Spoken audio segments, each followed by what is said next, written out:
Ready when you are. Okay, let's call to order. And you want to take roll call? Okay. Yes, let's see, Commissioner Matsudo is not here, right? And we heard from him that he won't be attending. Commissioner Francisco. Here. Commissioner Courtney. Here. Commissioner Avila. Here. Vice Chair Owner. Here. And Chair Page. Here. And Councilmember Murray. Here. Hello. And do we want to make a motion to excuse Commissioner Matsudo? I move to excuse Commissioner Matsuda. I second. Okay, it's been motioned in second, all in favor? Fine. Okay, done. Okay, really, people on for public comments, maybe? I have not been given any notice that Okay. are on my comments. All right. Can I get a motion to approve, last month's meeting minutes? I move to approve the last month's minutes. Second. Okay, it's been moved and seconded, all in favor? Any questions? Okay, before we go further, how about we introduce everybody in the room? Yes, would you like to start? Or Sure. Marcela Diaz, I'm the Director of Equity and Social Justice at the DEIC Agency, and I'm their partner for the DEI and outreach work for the comprehensive plan. Okay, I'm John Morales, Senior Planner at the city. Sierra Person, I'm the senior planner with OTAC, the consultant agency helping the city with the content update. And I'm Mandy Roberts. I'm with OTAC as well. I work with Sierra. all right, very good.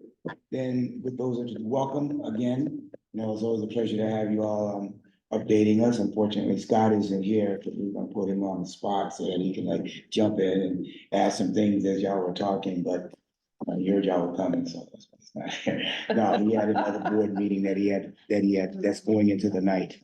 We really appreciate y'all spending the time coming and keeping us updated and asking for, you know, any updates on our end or any recommendations on our end. You know, I know that the city's all in on the, you know, equity and inclusion process of this comprehensive plan, so really appreciate your presence in our space. Okay, so with that, I'm gonna turn it over to you all. Yeah, and we're grateful to Scott for his volunteering on the CPAC. He's been a great addition, so.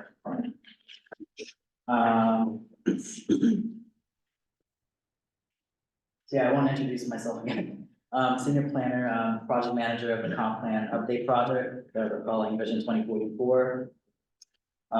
So we're teaming with OTAC, and we have a suite of consultants on this project, Farron Peers, who's doing transportation analysis, supporting that work. We have lead agency supporting us on equitable engagement and equity strategies. And am I missing anything else?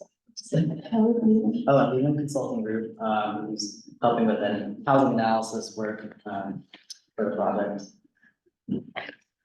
So the last time we presented to DEIC was in September.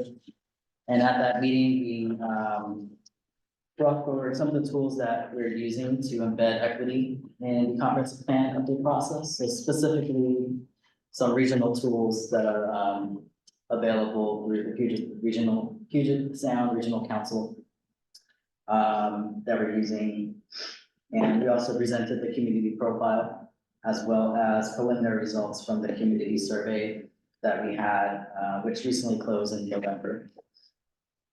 So since then, there's been a lot of work for city staff and also the consultant team to get things moving, especially related to the draft EIS, environmental impact statement, and development of draft land use alternatives that we're required to prepare to study.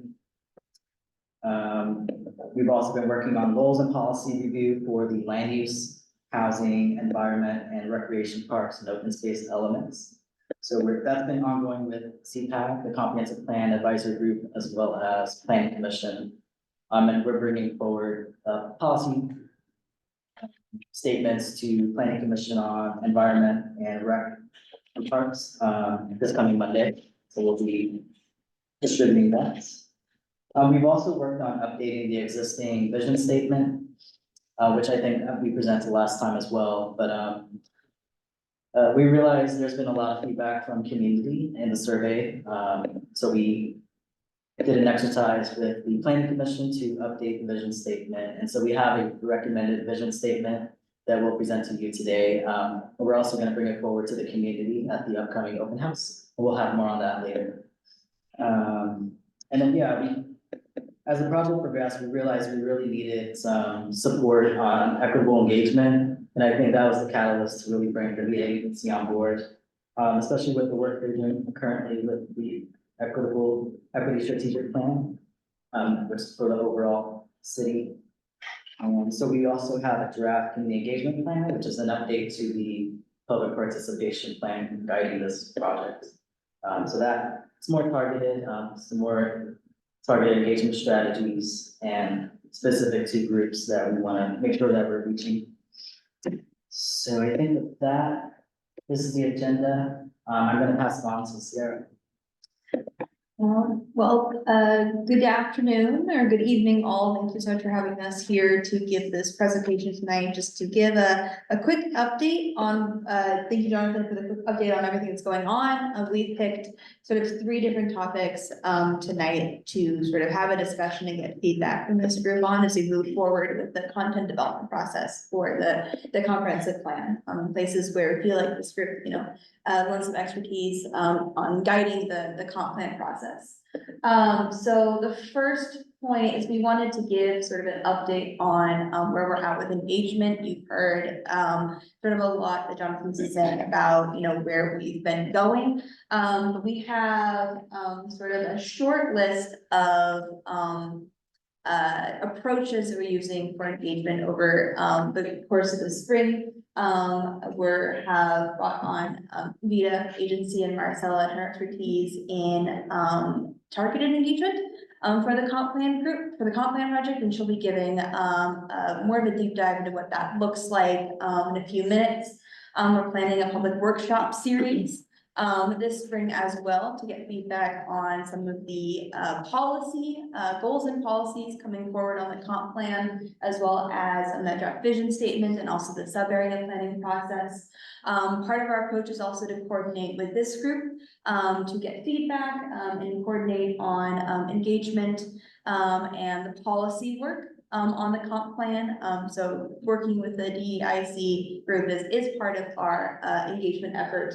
And then we're also working towards releasing a draft environmental impact statement later this spring in May, June. And at that point, we will be going out with another phase of engagement to gather feedback on the growth alternatives that are being studied and the impact of those growth alternatives that have been identified as part of that process. So that'll be another opportunity again for further engagement with the community. So really the Kickstarter for the spring engagement series is the open house being held on Tuesday, the 26th. We have these lovely posters that have been prepared to get the word out about this event, and I believe we have a stack of them here as well for distribution. And maybe Jonathan, you touch on a little bit of sort of how this group can help with get the word out. But really, this open house is going to be collecting feedback and communicating with the community about the 4 elements that we've been putting the work in on right now: land use, housing, recreation, parks and open space, and environment, as well as collecting some feedback about the vision statement. And then we'll also be working with some more targeted focus group style workshops, working with, again, the Vita agency on finding groups to talk to. So I think, Jonathan, unless you have any more to add, I think, on distribution of flyers for the open house, I can pass it over to Marcella to give more of an update on the specific strategies that have been identified in the updated engagement plan. Okay, yeah, so we have a stack here of about 50 flyers. And then I have a list of businesses which, we previously reached out to, with the previous open house. I had a colleague, support with posting some of our typical places that we usually post, notices, so that's been completed, and also she posted across the way, at those, local businesses across the way, like So Much My Company, Diamond Knot. They want to briefly touch on sub areas, so as you know, we're doing Melody Hill, and Cascade View sub area planning, so that's sort of a concurrent process to the comprehensive plan update. It'll most likely be an appendix to the comp plan update. So we're targeting those two neighborhoods specifically for, engagement events or activities. So that can look in a variety of different ways. One thing is possibly a walk tour, of those areas, or a more localized focus group. And we want to make sure that we're reaching those two areas, Can you repeat the neighborhood's name? Melody Hill Okay. and then Cascade View. I got a question for you. The digital version of that poster so that we can share it on social media. Yes. Yeah, I can do that. And we also have some social media graphics as well, that I can share. Yeah.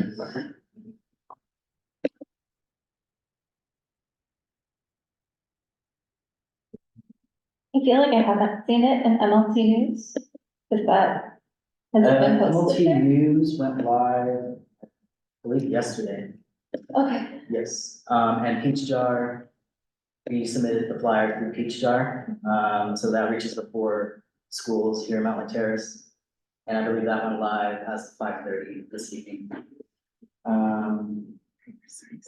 Yeah. And I think that's all, do you wanna, that's not sure. Yeah, next go to the next slide. As the team has shared, we've been brought on to kind of support the priority audiences outreach and engagement for the comp plan. And that's specifically BIPOC communities, it's specifically low income housing communities, that's specifically disability communities, seniors, anybody who's ever engaged with barriers to get to comp plan, to get their feedback. So it's not your general engagement strategy, it's not catch everybody at Mountlake Terrace, it's specific folks who we haven't been able to bring to the table. Part of that effort was really reviewing the existing list of community members that have been already participating in the past, who's shown up to open houses, public events, who have you had conversations with, you all as commissioners as well, who have you had communications with, what has that been like? And reaching back to the people who have already had communication with you and understanding what more they would need for their community to engage or to fully engage in the process. In addition to that is who's not at the table and why are you not engaging with their first step? It literally took door knocking, right? We have a lot of businesses, a lot of small mom and dad shops around here, and why are you not engaged? And no surprise, for many it's time, they're running their own household, their own shop, they're working, they have staff. And so that kind of took us on a little bit of a rampage of how do we remove the barriers? The festivals are not gonna work because their places are open while the festival is happening, you know, the fair on 44th. So we know they're not gonna show up there. They're not gonna come to a meeting right now because they're running the shop. They're not gonna come in the middle of the day because that's probably when they're doing their business shopping. And so on and so on. So we found that with families who have multiple jobs, they're not very involved in PTA or school activities either. So that's why we just went back to the drawing board and reaching out to those folks when it was convenient for them. This meant evenings, door knocking, calling a friend who knows a friend, and can we get 3 minutes on the phone? This is happening, what do you need to engage? And so that was our first go at that. So that's the removing of engagement barriers information that we sought out from community members. We're very focused on building relationships. We want to make sure that all these conversations that we started stay with you and stay with you as commissioners, stay with the city for more work coming, because giving feedback on the comp plan it's just the first step. We have construction coming up, the actual projects that will be implemented coming up, and so we want to keep that relationship something even to the point of sacred. We got your ear. How do we stay in touch and make sure that you're involved with the city that you live in from now on, as opposed to just give us feedback on this one part of the work. That's our focus. So we're taking all that into account. So, you know, your online open houses are not gonna work for some of these folks. So everything that's traditional went out the window. And we are, we've turned our strategy to asking ourselves, what do we know by experience works?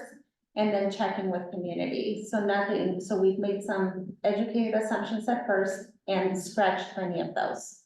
We thought online would work because everybody's short on time. That way you don't have to leave your house, you don't have to find daycare. They said, no, we're so done with online. So goes out the window. They want place-based engagement.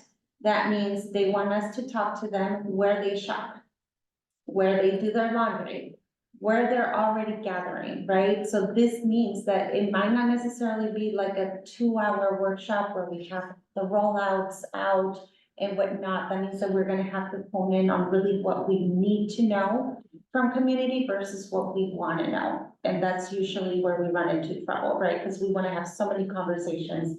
We wanna have in-depth conversations about a million things on the comp plan, but we have to be specific because people do not have time right now.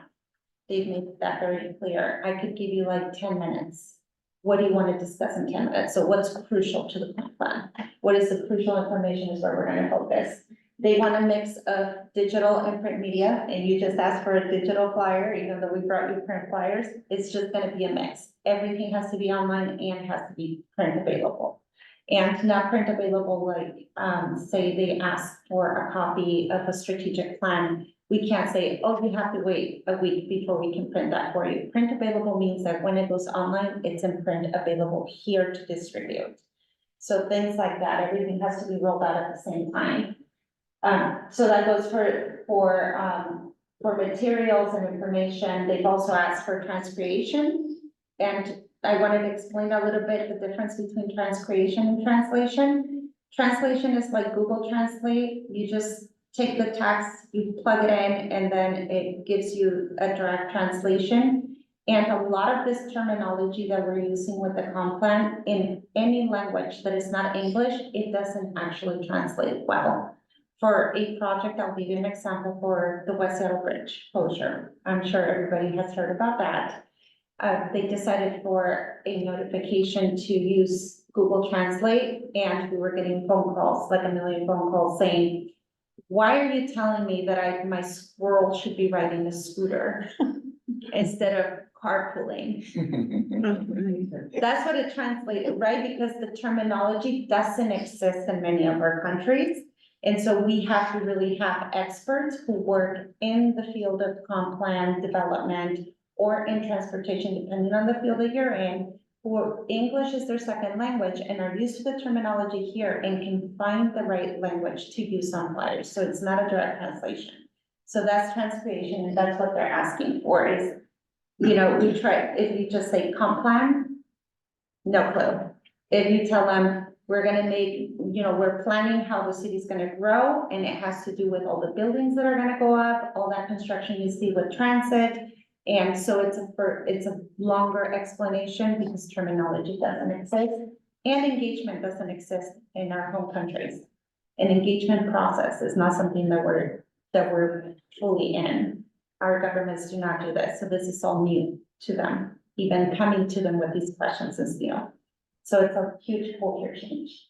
And so we thought about intercept surveys. Those are different than just putting in online survey. That's that shorter conversation you have with the person as they're doing their tasks. That doesn't mean that you stop them. That means that you follow them around. If they're filling the ice bin, hey, listen, they're thinking about high-rise buildings and they're thinking about multifamily buildings and, you know, single-family buildings and duplex. Which one of those do you prefer? You take note, because that is the information that we got. We're honing in on that's crucial. That's just an example. It's not what we're choosing, but. And those are the intercept surveys that's gonna work best for the business owners, and it's gonna work best for the busy moms. and dads, because they've even asked us, well, why can't you just come to the soccer practice and then ask us while we're at the soccer practice at the field, at Evergreen Field? Right, so we'll be able to get some information from our community members there. Small group workshops is still a possibility. There's a couple of groups that have said, expressed interest because they are a little more organized, because that's also something that we knew, but we confirmed, is that, our communities aren't as organized here. They don't have their own groups. They rely on bigger organizations outside of Mountlake Terrace. So catching them where they are would mean that we would have to run a workshop with 50 people and only 3 of them live in Mountlake Terrace. Right, and the workshop would be somewhere like in Everett or in Shoreline. You know, so not the best time, not best use of our investment, our time, our very limited budget to do the work. But there is a couple of groups that are starting to form, and they're informal, so they're not formal 501c3 status. But that's okay, because those are the community members that we want to make sure have the support that they need to grow and become one of those nonprofits that become our partners in the future. So we're focusing on those folks as well. And the pop-ups are similar to the intercept surveys, is going where communities at, laundromats, some markets. There's a couple of Latino markets, there's an East African market. Those are some of the places. A couple of the business owners have told us you can set up shop here and ask whoever comes in. Like, we'd be willing to do that. And you can put up a poster on my window, you know, when you're gonna have an open house or whatnot, or a workshop that you wanna drive people to. And then I'll try and have my staff come. So we're building that kind of relationship. Is how do we help you help us? And what do you need for us to do that? And extending the invitations of the existing events like the open house is always good, because you never know if they become free, right? And they also do a really great job at their regular customers or their family members, and letting them know, hey, I'm not gonna be able to go. I'm gonna be at soccer, I'm gonna be running the business, but you should get so-and-so to be there. So the extended invitation is always gonna be top of mind when we do any of our engagement. And that is like just a summary of everything that's gonna happen in the background, but that's how we're gonna focus on our communities here who have not engaged in the past. And it's just gonna take some effort. We will definitely come back to you all and ask for your support if you've already built relationships with some of these, like churches or smaller groups or individuals who know that, you know, they're community leaders. They know a lot of folks, they're involved maybe in PTA, and they could be a voice for the project or a voice for an invitation. So we're gonna be reaching out to you and thinking about how do we connect them. And also with the print and digital materials, is having project partners that serve these communities also put out the word for us, right? So there is, like for Dan, they're not in Mountlake Terrace, but they work a lot with our community. So, hey, you know, Leticia's over there now, and I could just say to Leticia, we're gonna have this workshop in Spanish. Can you put it out on social media? And, you know, the call is gonna be, if you live in Mountlake Terrace, you wanna come. And what is it that we need to provide during that workshop? It may be childcare, food. We have a workshop lined up with youth at Mountlake Terrace High School who are very, very interested in knowing what's gonna happen with the city. And that's one of our priority audiences, is we wanna make sure that we have the voice of the youth in the house, because that's who we're building for. So, you know, for them, they just said, bring us pizza, pizza and soda. I'm not happy about the soda, but they said pizza and soda. So we're gonna, I think that's looking to be like in May. And, you know, we'll have some project staff there. It'll be really mellow at their level of language.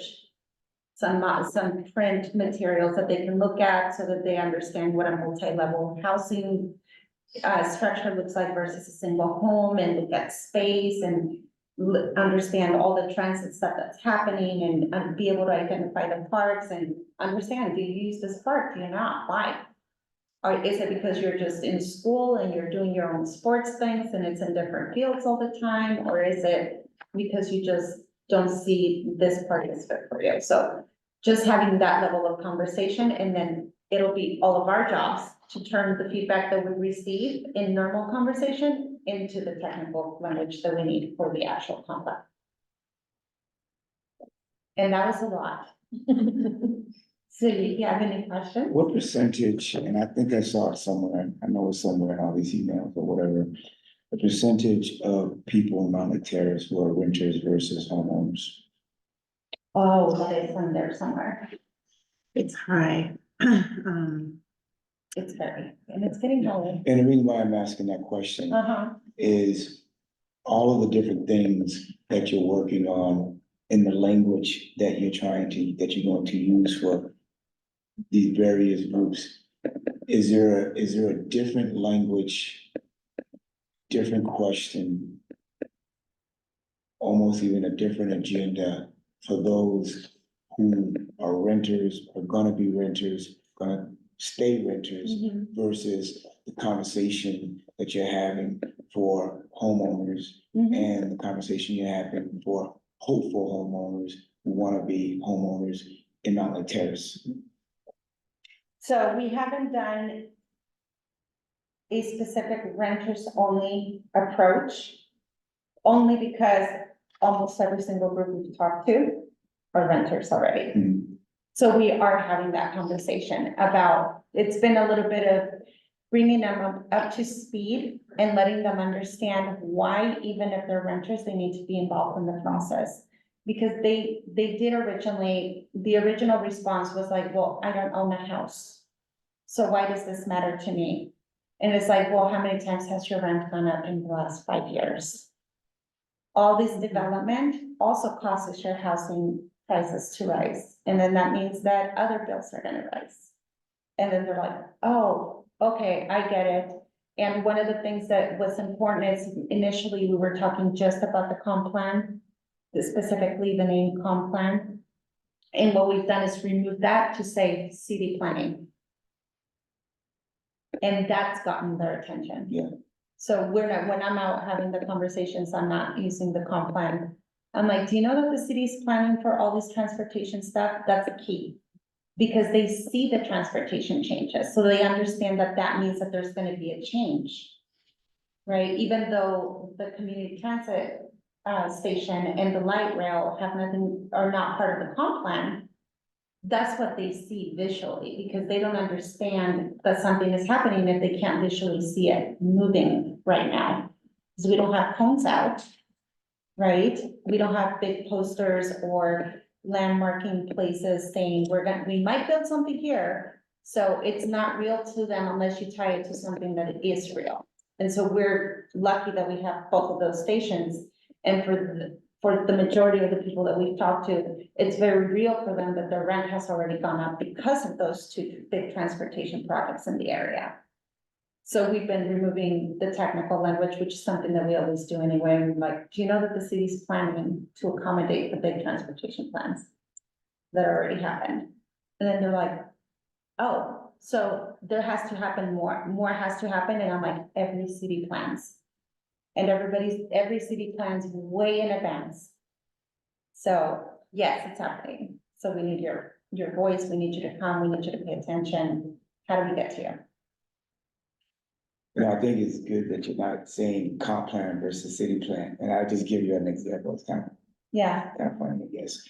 I was talking to some folks who, you know, blue collar, pull up your sleeve, get dirty workers, you know? And I would say, well, you know what, the comp plan, one guy go, comp, that's not a good thing, man. No, it's No. not. It's not a good thing, because workers look at comp, the word comp, as workers' They comp. think workers. Yeah, comp. that's exactly what they Yeah. think, workers' comp. Uh-huh. That's exactly what he said. That is not a good thing. Yeah. You know, don't do comp.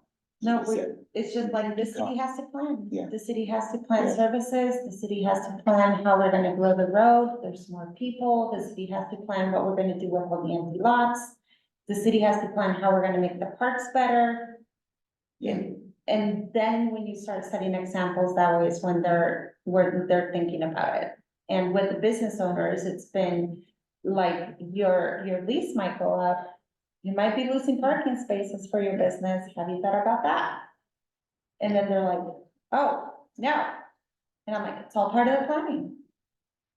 It's like, because those are realities that we can't hide. Those are possible impacts of a comp plan.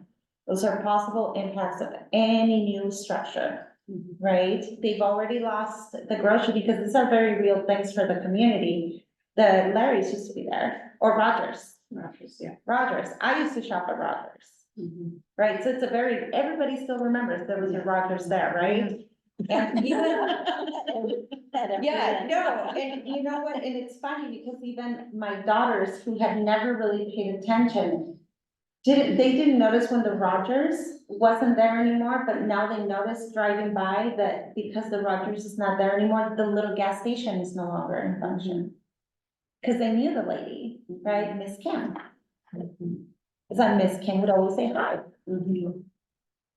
So they noticed the gas station and then they were like, wait, oh, the Rogers is not there anymore. Right, so we're seeing these changes, these are changes that we can't hide from community. And it's having that very transparent conversation of the changes are coming, that's why we want you to come to the planning table with us. They are gonna happen, but we need to make them the best way as possible. But we need to have this conversation.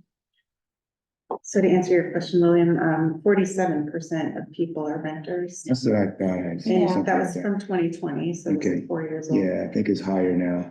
Most have moved here since, most renters have moved here since 2015. Nearly 50% of the homes in our city are not single family.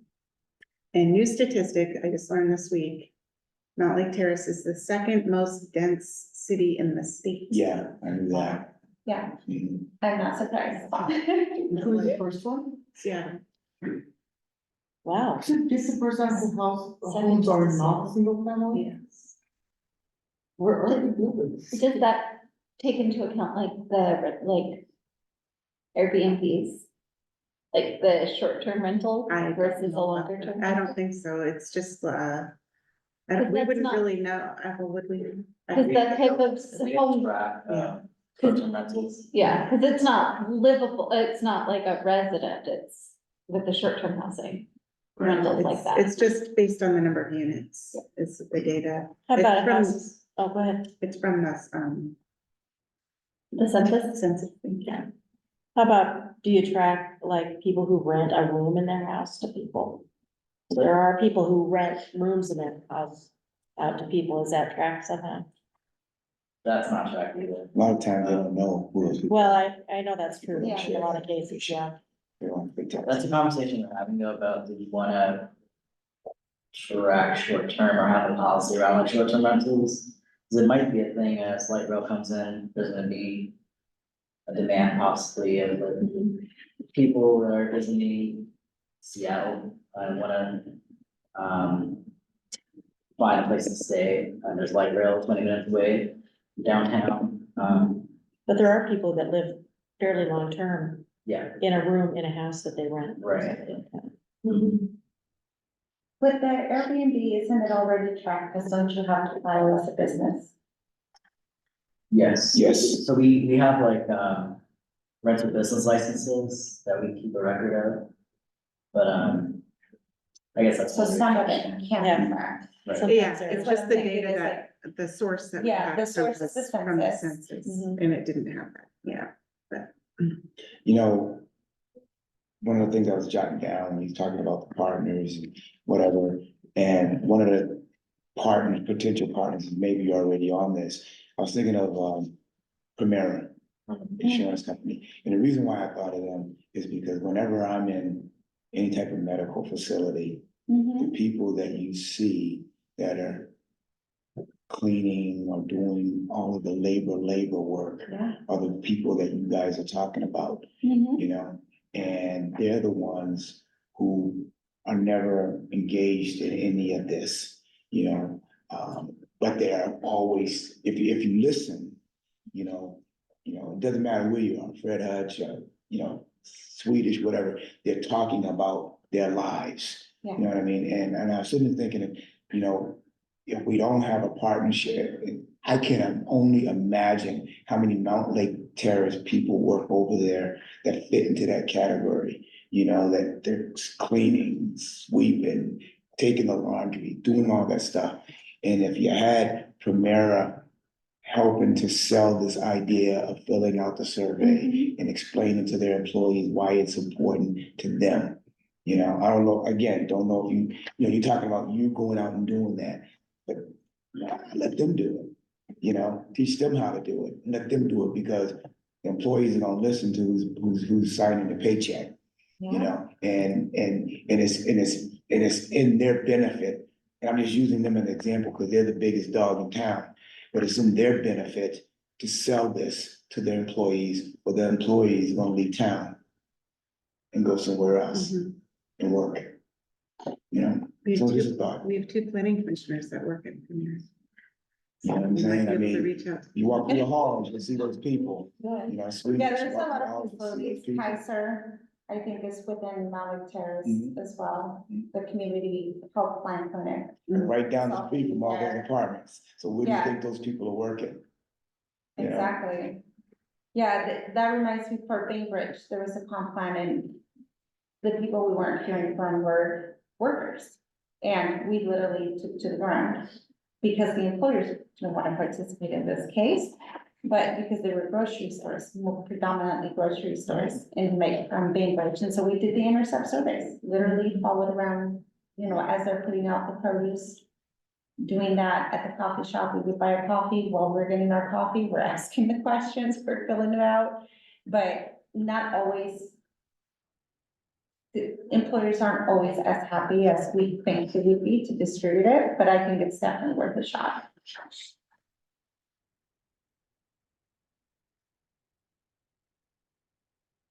Any other thoughts, questions, or ideas that you want to share about the community engagement before we move on? Thank you, Marcel. Well, we haven't seen them since September, we got a lot more stuff yet. What, We have two other, excuse me? we have two other pieces of this. Okay, all right, go So ahead. you're not, we're not off the hook yet. All Sorry. Yeah, we have a lot of work to do. We're Yeah. getting started here. Okay, all right. We're gonna move on to the vision statement. But, Yes, so. One of the bulk of the comprehensive plan is built out of the goals and the policies that will guide city decision-making and the action items for the next 10 years until the next update on a 20-year vision. But all of that should be tied back to a community vision. So that's really at the forefront of what is being communicated to the residents as part of this process. So when we went out with our first phase of engagement over the summer into last fall, we gave the public the existing vision statement, which was pulled from the city council goals and their vision from, I think it was what, 2022? Yes. So something like that. And you can see the existing vision statement over here, on the green half of the slide. So we presented this vision statement back to the community and asked the community how that statement resonated with them. We That was got, it, I just wanted to underscore as Mountlake Terrace in the future. yes, So it's definitely aspirational, it's future. If this plan gets implemented over the next 20 years, this is what we want our community to be like. So you might see some things on there that are maybe not like that today. So I just wanted to make sure we made that clear. absolutely, our 20-year vision. Yeah, So this was sort of a breakdown of the results that we received. We had, almost 50% of respondents say that it was an accurate statement about how they felt about the future. And then, about 40% said it was somewhat accurate and reflective of their vision of the future. And about 5% said it did not at all, reflect their vision of the future. But we did allow, we did ask people to give comments about the response as well, so we could collect some information about sort of what they thought the vision should be. So I think we have a couple of slides in here that, summarize, these got switched around a bit. Sorry about that. So as we looked through, the results that we received from the, feedback, from the community, we wanted to sort of build out, some, information about what a vision statement should be. So a vision statement should be, aspirational. It should paint a clear picture of what the city looks like 20 years from now. It should be aligned with both the city council goals, as well as existing conditions and trends. Really, it should reflect what the community wants, but also be aligned with, regional, planning and sort of the context of where the Puget Sound is right now as a whole. And we also want to make sure that it was achievable, that is something that can be tied back to the goals and policies in the comp plan, is something that can be implemented, over the next 20 years. So these were kind of our 3 A's for sort of what a, vision statement should be. And also caveat, this was not a motto or a city branding. This is a sort of statement to stand at the forefront of the comprehensive plan that we can tie the goals back to, as just part of that communication of what this all means. So I think as we walk through some of these slides, so that 5% of respondents who said that vision did not reflect their future of Mountlake Terrace spoke to, it was a lot about housing. It was respondents either did not want to see more housing, or they actually wanted to see a lot more housing. Wanting to see more mixed-use apartments that include affordable housing, and they didn't see that reflected in the statement, and therefore it wasn't, it didn't feel like it resonated with them. And there was also, dissatisfaction about, high costs, utility bills, lack of parking, lack of walkability. We felt, it was good to get this kind of feedback, understand what really needs to be, more clearly stated, within the vision. How do you define a mixed use apartment? So these, sorry, How do you define a Mixed use apartment. What does that mean? I think it's like Hemlock. And it's a little bit at the bottom level, apartments at the top. Oh, it's stored at the bottom. Yeah. Yes. Okay, that's. Look, Okay. I, There's a pediatrics in there now. okay. I just didn't know that was called mixed use apartment. Yeah. Okay. Yeah, so here, terminology that can be better explained. yes. I totally thought that meant I can use my apartment for business and my residence. Because it can't be. You have a. I have to go master. Okay, thank you. Awesome. And so as we get through sort of some of the other feedback that we heard, again, we heard a lot about housing. It was definitely a common thing that came through from the comments that were said. So concerns about, lack of housing affordability, lack of parking, public safety, and also wanting improved access to, amenities, such as grocery stores, and other local businesses. And those who said that it was accurately described, their view of Mountlake Terrace in the future, really, again, had concerns about housing affordability, but also just, again, why we wanted to sort of give more emphasis, this is the 20-year vision, is that because it wasn't reflective of Mountlake Terrace today, they had, added some comments about that. So this is what we heard. We also took, this information, through the planning commission as well, and, through a couple different workshops, drafted a, new recommended vision statement. So what you see here on screen, is the revised vision statement. There were some words, that were wordsmithed. So you'll see some of the bolded and underlined words here are the things that were, added and emphasized, by, planning commission, as part of our work revising the vision statement. So you'll see that, there is more mention of housing and economic opportunities, as well as being inclusive community, connected neighborhoods, and responsible environmental stewardship. These were some of the phrases that we really wanted to make sure were emphasized as part of this vision statement, revised vision statement. And as part of our engagement effort, we wanted to bring the statement here, to the DEIC group, tonight to get some feedback, and hear, any thoughts or, suggestions or, input, on this revised statement. More of a question. Varied neighborhoods versus diverse housing, how are they defined? Because the way I'm interpreting it almost is the same thing, like varied neighborhoods, like different kinds of housing. But then you said diverse housing, isn't it overlapping a little? Or do they mean something else? I think a little bit of how we got to that specific word choice was, part of the conversations with planning commission have been about sub-area planning, neighborhood planning, and how each section of the city, it has its own sort of character, or it's kind of like a Okay. variety of neighborhoods and that all need to be connected, and diverse housing is definitely a more specific term that gets talked about. When we talk about housing, expanding the diversity of housing choices. So I guess it's a little bit of background on how we got to that, the word choice there in the vision statement. I mean, they do kind of go together and support each other, but I think the idea is that they mean, they're a little bit distinctive. One's more about geography and one's more about the actual buildings people live in. That makes sense, yeah. Yeah.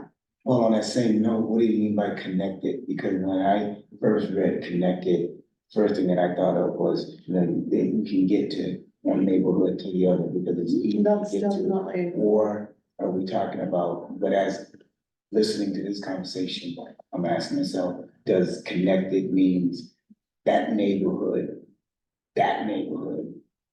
is connected, that's their space, because I think of Shoreline. Shoreline has these neighborhoods and they identify themselves by their neighborhoods, whether it's Ridgecrest or Echo Lake or North City, that's how they identify, that's their connection. Not that, well, if you go down 15 a little bit, you're gonna be in Ridgecrest, so what does that mean? Or like in Briar where they have like the little back road islands between the cul-de-sacs to connect, one's cul-de-sac connects. Yeah. I think it's both. I think that it's providing both connections between places in the city and making sure that people are more connected to amenities, say in a center of a place. Yeah, another thing, something that else came up on that topic, the connected neighborhood, is also like how our parks are connected and how we can make sure that anywhere we walk, there's access to a park and those parks are connected, so that's been a theme and conversation in CPAC especially. And this is not really addressing from the utility bill portion that you mentioned, because I completely agree with it. Like, if I had known that the utility bills were, water specifically, was that high, I might have considered not buying the house that I bought. And in the neighborhood, I do hear people complaining about it being high, but this is not referring to addressing that portion of the concern that was mentioned by the survey results. Affordability, I guess. Yeah. Yeah, I mean, this is more so like a broad statement for the future of the city that gets to the specifics. So when we work on our elements, so like, for example, the utilities element or capital facilities, those policies that we come up with will tie back to this vision statement in some capacity. So as part of the process, that's one of the things we're doing, making sure that the policies are tying back to the recommended vision that the community wants. This is the community's vision. But maybe you're getting at a broader point of affordability. Yes, like, does the affordability fall into the welcoming portion? or It's is it not, just- but it's like not just housing, it's the utilities, Yeah. it's the cost of living here, Right. whatever that means, yeah. Like, I would hate to see Mountlake Terrace turn into Medina, Mhm. a useless city that is just fancy. The total that. Sorry. Like, I don't know. Well, maybe the word affordable needs to, is that what I'm hearing? Affordability and. I mean, I'm not picky with the word, just some. Yeah, no, that's Yeah. a good suggestion, yeah. I think you gotta be careful though when you start throwing the word affordable into a Yeah. mission statement, you know, because that's the catch-all for all types of things, and like the word diversity, it has about 100 meanings, you know? And, so I think you gotta be careful when you, to me, that's not the word that goes into a mission statement, a vision statement, you know? Because this is a high-level statement, Yeah, yeah, you Okay. just gotta be careful, I think, with that word. I will add That's a dangerous word. Yeah, we'll add to, one of the planning commissioners is recommending adding vision statements to each element. So that could be something we discuss further, like, it doesn't I make mean, sense. affordability means a lot of different things, a lot of different people, if we Right. sit there and say, our vision statement is affordable, it better be affordable. yeah, Otherwise, it's not gonna be attainable, Right, yeah. you know, you gotta get 3 A's. There are some policies that we'll review here in a few minutes Okay. that might get to some of that, but I think it's worth just thinking about. Yeah.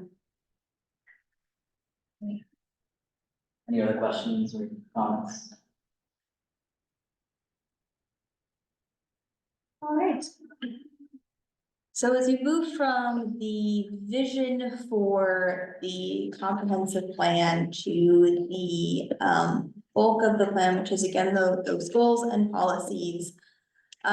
We have, so just a fun little slide here that just defines or gives a definition for sort of what a vision statement is, what a goal is, and what a policy is, just to start framing our minds for sort of like what the purpose of this language is. Yeah, so I can read that here as well.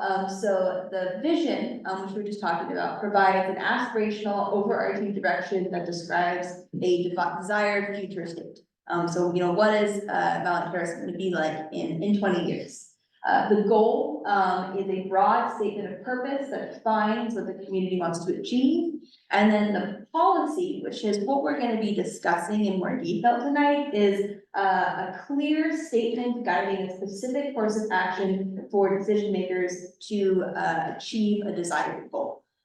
So we're gonna be walking through tonight the ways that policies in the housing and the land use element are currently drafted to support some of those equity, diversity, inclusion goals within the comprehensive plan that align with some of the city's guiding values.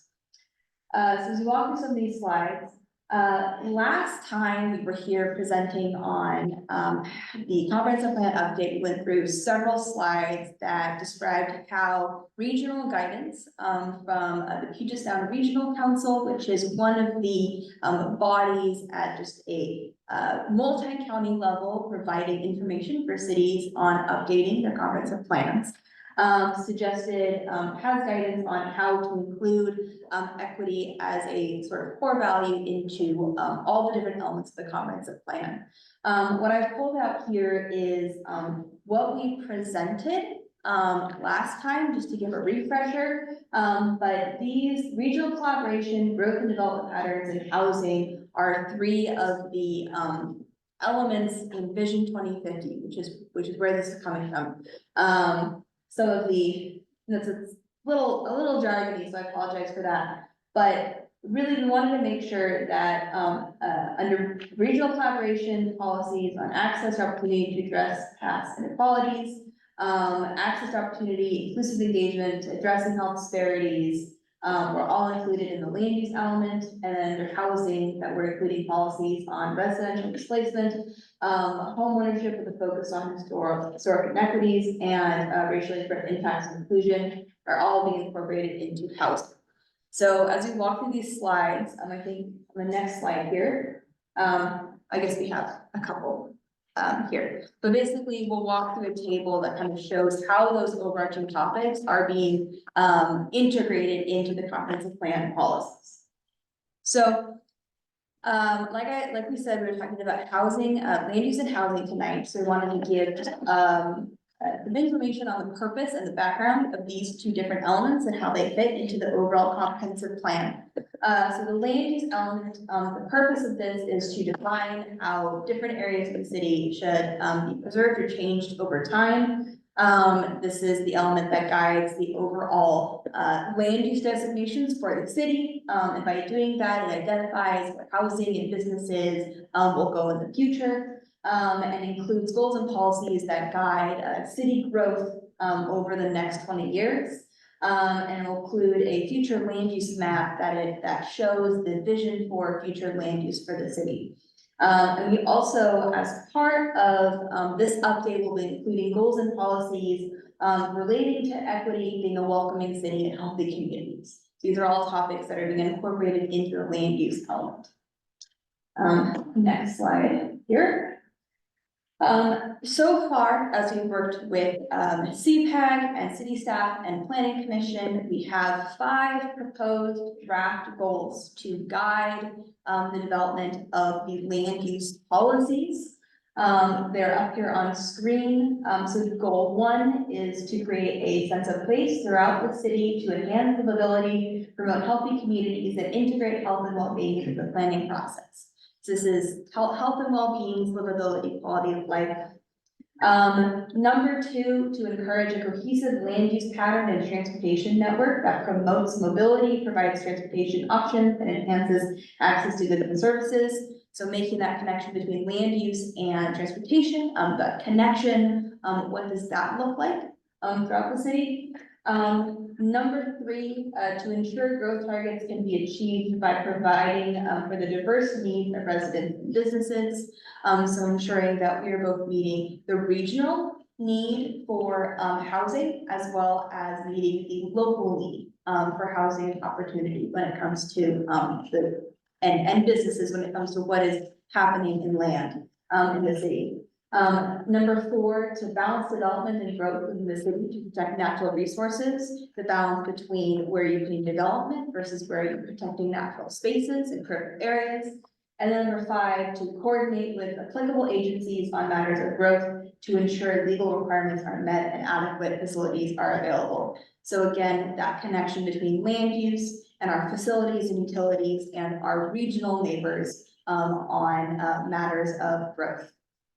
So we wanted to give you sort of this overarching outline for all the topics being covered by the land use element.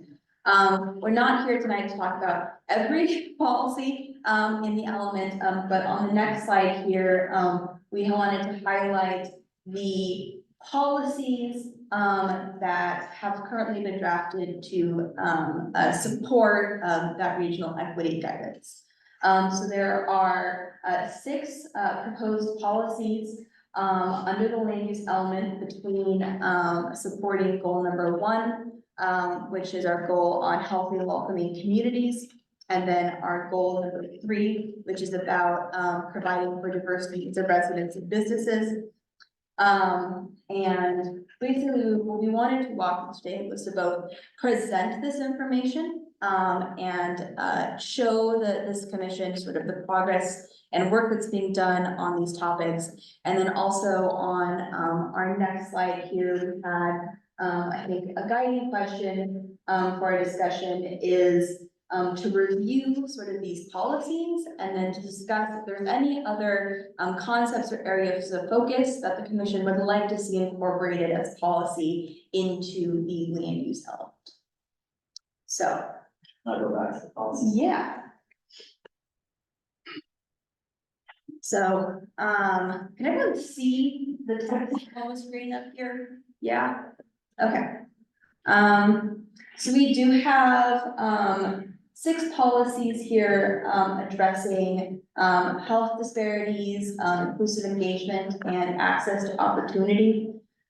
And so these are policies that, again, as we go back to our definition, are providing a clear statement or a guiding course of action for decision makers.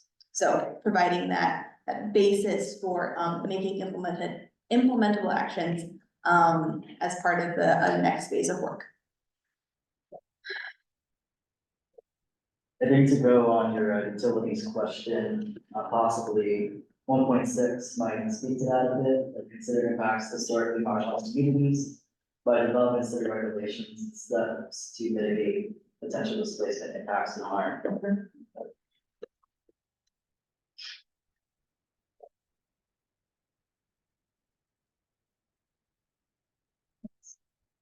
Do we have a community garden in Mountlake Terrace? Like pea patches or anything like that? Not that I'm aware of. Not a public one. There's, I think, at least one in a park master plan, but they also could be formed by HOAs or churches or. I mean, that might be really important as we add more rental properties and more apartment homes. Because a lot of people would grow their own food if they, you know. Is there coordination with this group and the, Mountlake Terrace bog? What does it stand for? Yeah, thank you. The Volunteer Organic Garden Group. No, there hasn't been. Okay, they, especially for that health disparities point with community gardens, they've been ramping up, they kind of took a dive during COVID like everything else, but they've been having more seed parties and exchanges at the library, and so they're creating more, engagement. And then I think if this is shared out, people are going to ask, when are you bringing a farmer's market? And so just being prepared to have some sort of answer to that. Yeah, that's always a challenge in writing policy because we want to introduce the need and the importance of it to the community. There's so many different ways that it can be implemented, right? But if it's in policy, it sort of does alert the city government to how important that is to the community. So it's sort of on the radar at least, if we have it in policy. We've had farmers markets. Yeah. But what happened to them didn't last or? A lot of, yeah, a variety of Yeah. issues. One of the things too might be that the community is growing. And that might help support more demand for farmers markets and community gardens. And I know, there was one piece of input up there that said, well, we only want single family homes, but we want more restaurants and businesses. Those two things don't necessarily go together because you need more people Right. to be customers, right? So, I mean, that's the hope, is if we're growing and we're, growing renters as well as owners, it doesn't really matter, they're people and they need food to eat, right? So that'll help. I would say that the guidance here on this 1.4 on addressing health disparities is really about improving access to food and access to healthy foods. And community gardens and farmers markets are definitely methods that can be used. But if there's, I guess, any recommendations from this group or coordination with staff on how to better sort of phrase what the city can or cannot do in terms of this policy, that can definitely happen. I was also gonna mention that, I know we talked about maybe the comp plan would have some implementation ideas, so Yeah. if you have something that's more specific about implementation. So a policy is pretty high level, but implementation could be, for example, the city provides a toolkit that makes it easy for groups to figure out how to do a community garden, right? Or the city allows farmers markets in their parks, or, just there's some kind of direction, or we have, like right now, our zoning code allows for grocery stores. It's just a competitive market for grocery stores, and so, outside of buying a franchise for a grocery store, we just need more people to come before they'll come. So, but like, if we didn't have the zoning code that allowed for that, we could say, oh, make sure our zoning code allows for grocery stores, so. Or as the city is planning for a growth of people and more buildings going up, the city somehow presently encourages these developers to create space And then have a policy with that developer that they are encouraging these folks who, a lot of them might be immigrants, and where they came from, they were farming or they had little plots, to be able to have space in those developed areas that they can continue what they already were doing, you know, and that is something that the city can, when they're permitting, you know, for these buildings. I know we are talking about, well, gotta have trees, you know, but what about, since we're talking about a policy to make sure that they can have healthy food, maybe a tree and a whole lot of gardens. Well, Which I think yeah, would, you a know, lot of these people would grow their own food and they would grow the types of plants that they're used to eating and, I mean, another group that we could see if they help develop these things is like the County Master Gardener Program.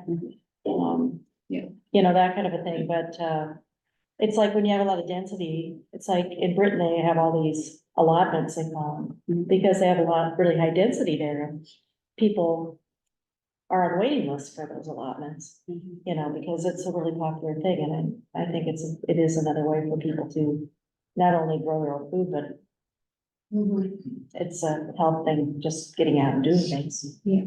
So, So in addition to the policies, and the gardens, we've had a presentation about climate and the tree program. And so I'd love to see that also integrated. Like having a policy that promotes continued use of the tree program. Yeah, so that's something you'll see in our environment element. Okay. We reference We that. just haven't gotten it. Yeah, Okay. any other suggestions or questions? I really like the idea of maybe looking at development regulation that would incorporate food growing opportunities. It just made me think, I went on this tour in Vancouver, BC, remember when the Olympics were there and they, changed all of the Olympic housing into, you know, different levels of affordable housing and multifamily housing. But anyway, I just remember walking around on the rooftops and they had roof gardens, except for what they had were fruit trees and garden plots, and people were growing their own food on the roofs. So it's, you know, if there's limited space on the ground, that's an opportunity too, so. Great idea. they do that in apartment buildings in Miami. Yeah. In Miami, it's the same thing. Or greenhouses. That's what we have in Mexico, is everybody has a greenhouse on the roof. Because we're it's in Guadalajara, so it's like a major city, right? So there's really no green anywhere. So we have greenhouses. Either in the middle of the patio, because the houses are still built with a patio in the middle, or on the rooftop, right? And I think one example I wanted to bring for y'all to consider as pioneers, really, of doing DEI work during comp plans is, one thing you can do is not just encourage developers, but require developers to, you know, have, as a city, certain footage has to be dedicated to this kind of, whether it's greenhouses or green building or BIPOC business opportunities. A perfect example of that is in Centro de la Raza. They have a mixed-use building, and it was required that the developer allocate certain amount of the footage, and they would bring in BIPOC businesses only, right? In terms of, for the economic development, and and a certain percentage of the development was low-income housing. And many of those were also the businesses, and then they have like a farmer's market type deal every weekend, every day in the plaza area. So they're making use as much as possible as they can of all the square footage. The sidewalk, the patio, the actual mixed use area, the roof. Cause they're also doing pea patches on the roof there. yeah, But it's a requirement, it's not an encouragement, is if you wanna build here, how do we get what the community needs? Because that construction company is gonna have to rip the benefit of building here, right? They're gonna make the money by getting the contract. Another opportunity is, like Africa Town. And the mixed use the Liberty Building. And what they required was that the contractor, there was the same, food desert situation happening there. What they required is that the prime, have a contract for the future with the grocery store that was gonna come with them. Not immediately, because they knew that the grocery store would not be sustained now. And so now the space is used for community events and for like swap meet types events and things like that, but there is an agreement, a contract agreement of when the population grows to where its grocery store is sustained, they have a grocery store lined up that's gonna come on board, right? And it's gonna fill that need in the future, and that's part of the comp plan planning, right? May not happen right now, but do we have them lined up? Do we have a contract to bring them on when we're ready? And what are those stipulations? But it's also a requirement, it's not an encouragement, because I think that's where you can get into muddy waters, if you're not requiring it, and it's all just, you know, if you want Promises, to, but- and, Yeah, you know. and that happens, the requirement part happens as part of development regulations and code. Whereas, you know, what we're working on right now are the policies that set the stage for those, so we do want to make sure we have strong policy statements. But then we need to, you know, maybe examine development regulations as well, as far as what can we fine tune and require versus Well, if you encourage. set your goals to require those, Yeah. you'll have to look at them. Somebody's gonna point the beacon at it, right, somewhere. Because this group is not gonna be involved maybe in 15 years, 20 years. Yeah, Who's gonna kick tax on? yeah, I'm just saying what regulates development Yeah. is in Yeah. code. Oh, yeah, It's no, in code, absolutely. Yeah, so just need to make sure that's where we focus, yeah, requirements, but yeah. Not going to the section. Right, well, that was our sort of presentation and run through on, land use. We will be, showing the full sort of outline of the land use, element at the open house on Tuesday. And so if you have any other comments and sort of what is being covered as part of that element, love to get your input there, or, at any other point, if you have, ideas or thoughts on the way that's structured, or any other concepts to be covered. But as we move on to the housing element, which is a little bit more focused in its topic, than the land use element. We have a lot more policies here, on housing in terms of covering some of these, overarching topics. So, because housing affordability, again, is a very, hot topic right now, and we want to make sure it's addressed. So that the housing element, will have a lot more background information that does speak to sort of what is the housing characteristics of the area. So housing stock, housing affordability, housing needs, talking about renting households versus homeowning households. There'll be just a lot of data that supports this. It's been an ongoing effort of the planning team to compile this for the last couple of months. So this will be, part of the, final draft plan. But what we'll look at tonight is, the goals and also the policies. And these policies relate to, both the housing supply, affordable housing, anti-displacement, equitable development, cooperation, something with regional partners, and permanently supportive housing, as well as sort of that connection between the housing and, the communities that the housing is built in. So as we move through these, we have, 4, proposed draft goals that have been presented, to, the, CPAC group, or Confident Advisory Group, as well as the Planning Commission and City Council. So these, draft goals read, to provide housing that is affordable to current and future, households at all income levels. 2, to support housing options for special needs, populations. 3, to promote the stability of existing residents through anti-displacement measures. And 4, to promote access to opportunity areas by supporting an adequate supply of housing with access to jobs, goods, and services.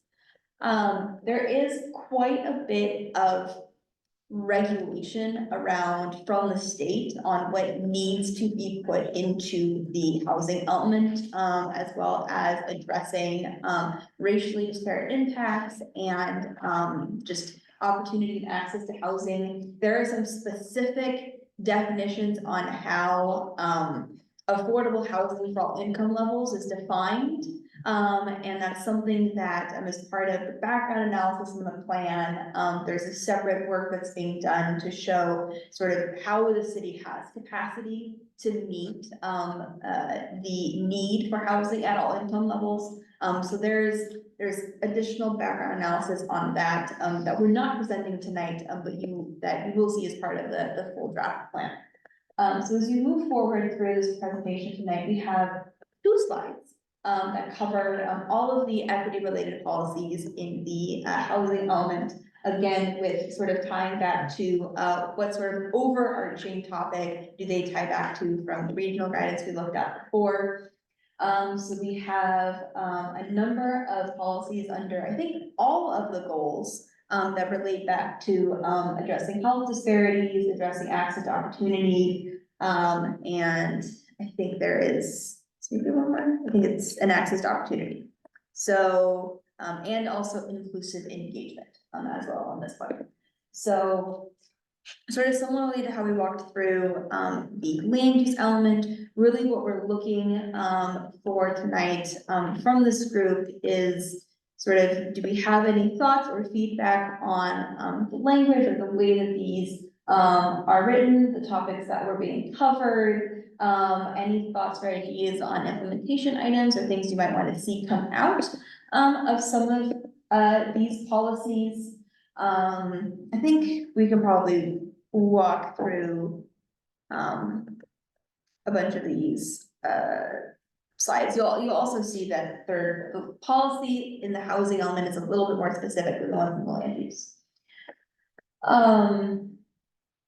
I don't know, Jonathan, you want to go to the next one here? Yes. Actually, let's go back to the first slide here, and we'll just kind of like walk through these one by one. So under goal 1, which was to provide housing for all that is affordable, we have a policy to examine development regulations to encourage the production of ownership and rental housing. We have a policy to allow diverse housing types where appropriate. So part of the new law requires duplexes to be allowed in all existing single-family areas, but there's additional work that's being done by the planning team to allow more diverse housing in more parts of the city, in addition to just allowing duplexes. Number 3, under providing for affordable housing, is to cooperate with other jurisdictions, regional partners, private developers, nonprofit developers, basically all of our partners, to create an adequate supply of affordable housing, and also looking at public-private partnerships. So how can the city, providing the policy guidance for, the city to work with these partners on the creation of affordable housing. And then lastly, here under number 1, providing affordable housing is monitoring the housing supply and affordability, including progress towards meeting the city's share of the countywide need for very low and moderate income housing. So this is again tying back to some of that regulation on how the city does need to support the capacity for affordable housing, but this is a policy basis for the city's need to monitor and report on how the city is meeting that need for a variety of income levels. Guys, any thoughts on those 4 under goal 1? We can keep going. Is there any reason that last one's a different color? There is no reason it's not Okay, color. just to catch my attention, okay. I guess so. I didn't know if it was to be highlighted. Okay. That is a formatting error, apologies. No, it's not, okay. I just didn't know. All right, So under number 2, supporting housing options for special needs populations, this is some specific terminology, again, that's coming from the state. And there is a policy here to support, working with, local media partners to allow and support permanently supportive housing for, low income, houseless and other populations who need special care and support. Number here, 2 here, to encourage and support social and health services organizations that offer programs and facilities for people with special needs. Particularly those programs that would help people remain in the community. So again, working with partners, this is something that, the city can work with partners to help achieve. Move on to the next one here, Jonathan. I think as you move through that, support housing options for special needs goal, we have a policy here to allow for and remove barriers to the creation of emergency housing and shelters. And then, to explore, requirements for new development to create, additional accessible units, as part of development. So how do we ensure that, new development going up is also accessible? So these are, a little bit more action oriented, a little bit more specific, than say the policies we looked at the, land use element. But these are again responding to the need and the, what we heard from the community, as well as our regional guidance on what needs to be included into the housing element. Any thoughts on policies under goal 2? You know, in that previous slide, under access to opportunity, the one of the things that I've only been here since 2020, you know, and I've talked to a few minority contractors. And I don't know, I'm sitting here trying to figure out, does this fit into any of that? But one of the things that I've continuously heard is that minority contractors have a much harder time getting permitting than non-minority contractors here in the city of Mountlake Terrace, so much so that they don't like even working here. So they go to Seattle, they go to the islands to do work, they don't come here. So there should be some sort of policy in place to ensure that if we talk about access to opportunity, if that's being monitored and is being done fairly and equally amongst all groups. So, and just to further understand it, so they're having challenges obtaining building permits or permits to do their work as contractors, okay, Compared to their white counterparts. okay, interesting, all right. I've seen that here in the city. Yeah, well, I'm sure that's Getting a not how we permit. want it to be, Right. but yeah, Well, okay, everybody complains about permits. Yeah. But there's a whole nother stratosphere of Yeah. complaining about permits. You okay, know, it ain't got nothing to do with, well, the city's slow on permits. yeah, You know, so I mean, that's definitely something that policy and action. Yeah, what is our existing processes and what are those barriers? That sounds like the DEI strategy. And also a wonderful implementation and action oriented plan that can come out of supporting the comp plan policies.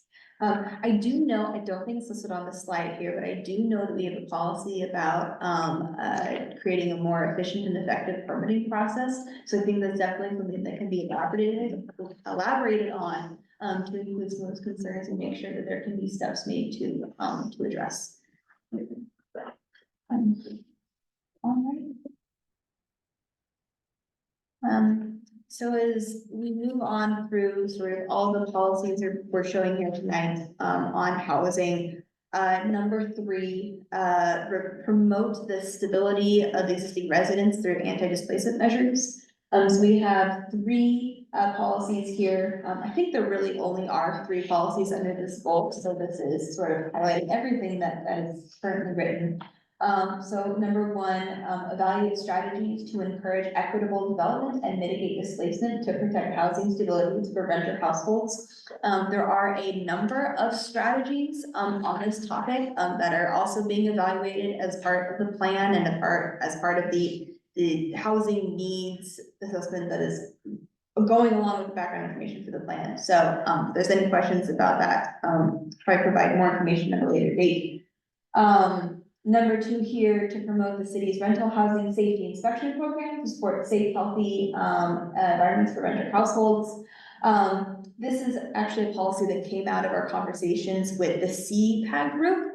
As we had talked about, I think using, this program to support renter households and having, comments from the group asking, well, I'm a renter, I've never heard of this program before, how is this supposed to help me? And so really highlighting this is something that can be as part of the inclusive engagement strategies, really being promoted to renters and supported by the city, so that renting households can be supported by city policy and regulation. And then number 3 here, explore strategies to preserve existing housing as affordable to low and moderate income households. So again, here, there are a number of strategies that can be considered, and it's a part of our process to identify which one of those will be, can be moved forward with this part of the implementation.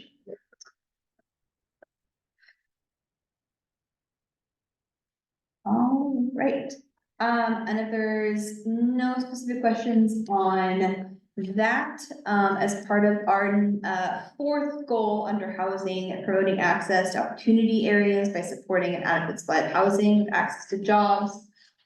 This is really that intersection between the housing, where the housing is going in the city, and how is that housing being connected to places like the transportation system.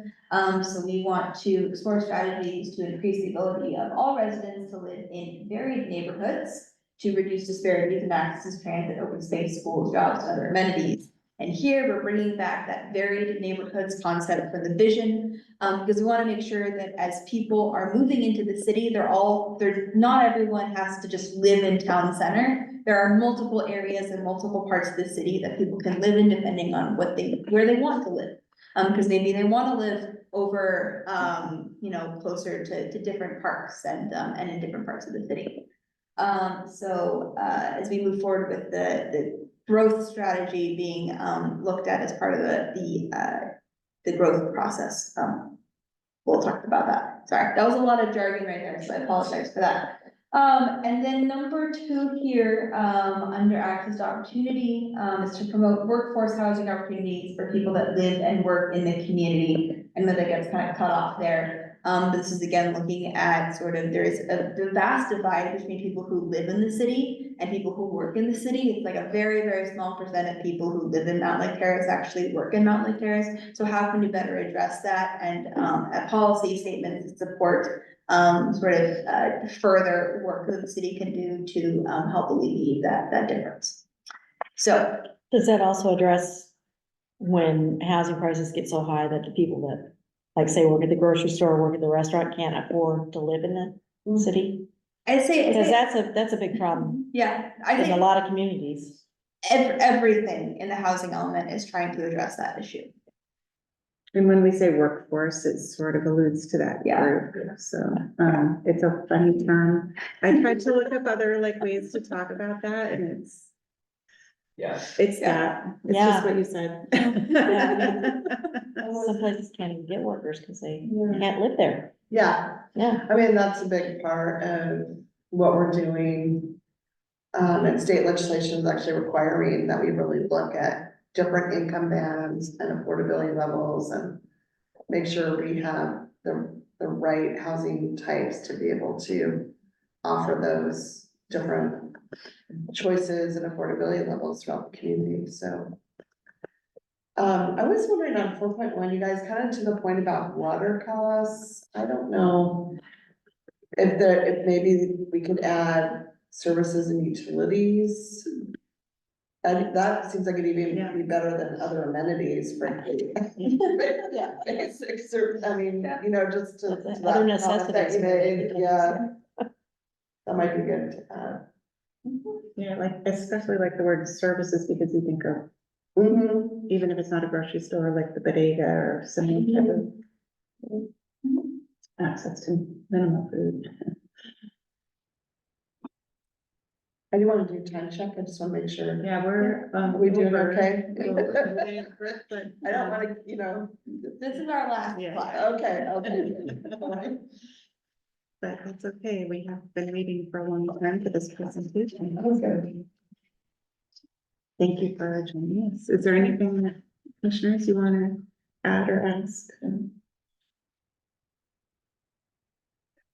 You know, I'm sitting here thinking to myself that what would be beneficial for me and probably for you, as well as for us, is, you know, those slides that, you know, had the policies, you know, I'm sure that in the next couple of days, if that was in front of us, you know, we might have other suggestions, or we might see some language that we might think could be better appropriate versus what we're trying to do now, which maybe other things are on our minds, you know, at this point in the night. Mhm. And, so, I mean, I'm not saying we need to see the whole presentation that you did, but I think that, perhaps, and correct me if I'm wrong, folks, because everybody's good and I'm good, but, I just think that, maybe, you know, for our opportunity to maybe share with you, if we had those slides available to us to look at Yeah, and scribble on, you know, when we're at home or whatever. they're all, Perhaps we can give you some better feedback. Yeah, They're or in the email, the Terrace. Yeah. So- Yeah.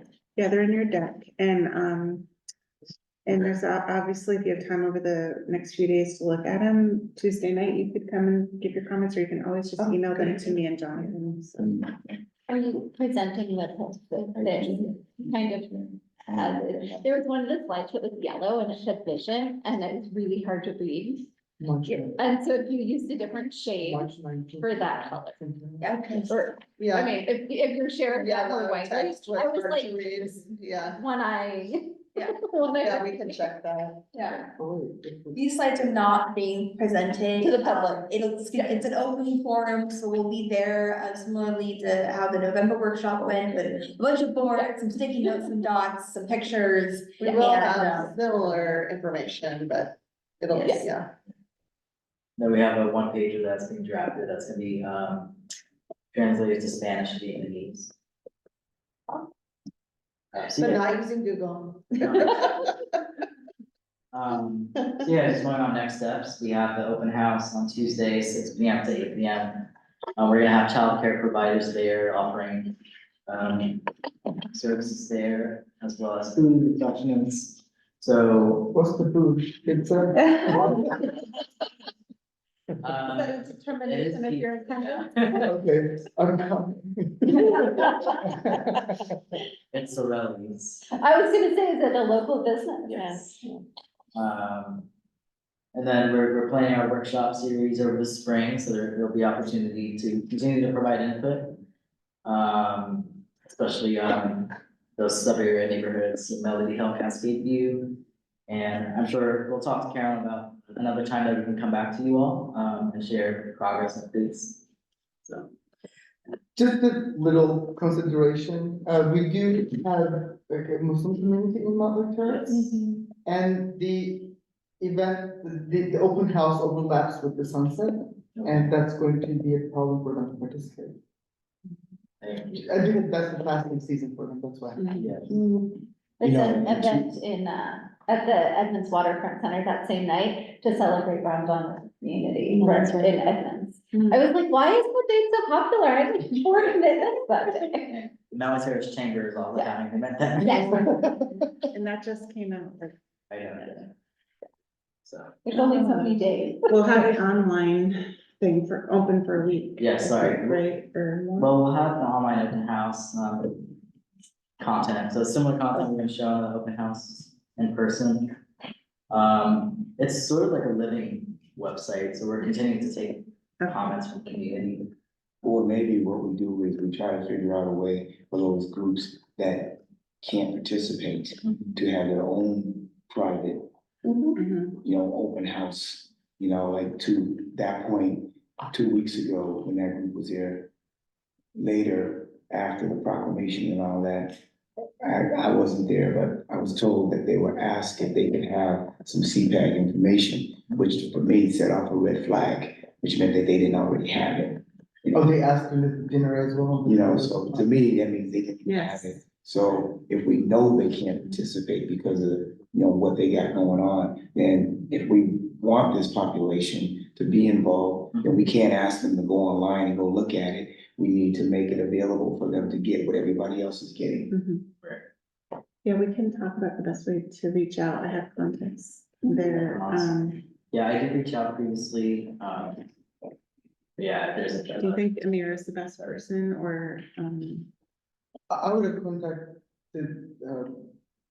Murtaza, but okay. I contacted both of them, I but we don't guess think it you first. gave me Mutaza's, No, I gave you only, Amir. yeah. Who's the But, person that asked for the If feedback? you think, would you prefer to be the main contact or? Actually, I don't know. I made the connection, you guys did it. Well, Jonathan, maybe we can just chat later about it. Yeah. If you can forward his contact, that would be awesome. I think it starts with whoever asked the question. They're the one that asked the question, that's the one that, we contact. But then I did. Oops. Anything else? Alright. We did have a quick slide, this. All the different partners that we're working with, at the city. So we have comprehensive plan, advisory group, planning commission, city council, and then the diversity, equity, inclusion commission. So, we see your role as providing input on equity policies throughout the plan, and also recommendations for equitable engagement opportunities. So this is a continual conversation that we're having, and yeah, we look forward to continuing. That's it. Thank you so much. We really Thank you. appreciate all the efforts you put into Yeah, it. you put a lot of effort into this. I And really appreciate it. Thank you. Thank you. Jonathan, you mentioned. Have a good night. Happy rest of your work. Yeah, I might get out of the break. I'll leave flyers here. And we can also adjust the agenda. Yeah. So, I don't know, I Who's think that? why her. Thank you. Yeah, I just stood up during. I gotta do more. Sorry. I just emailed you Murtaza. Oh, thank you so much. Yeah. He was the one, I think, who asked about.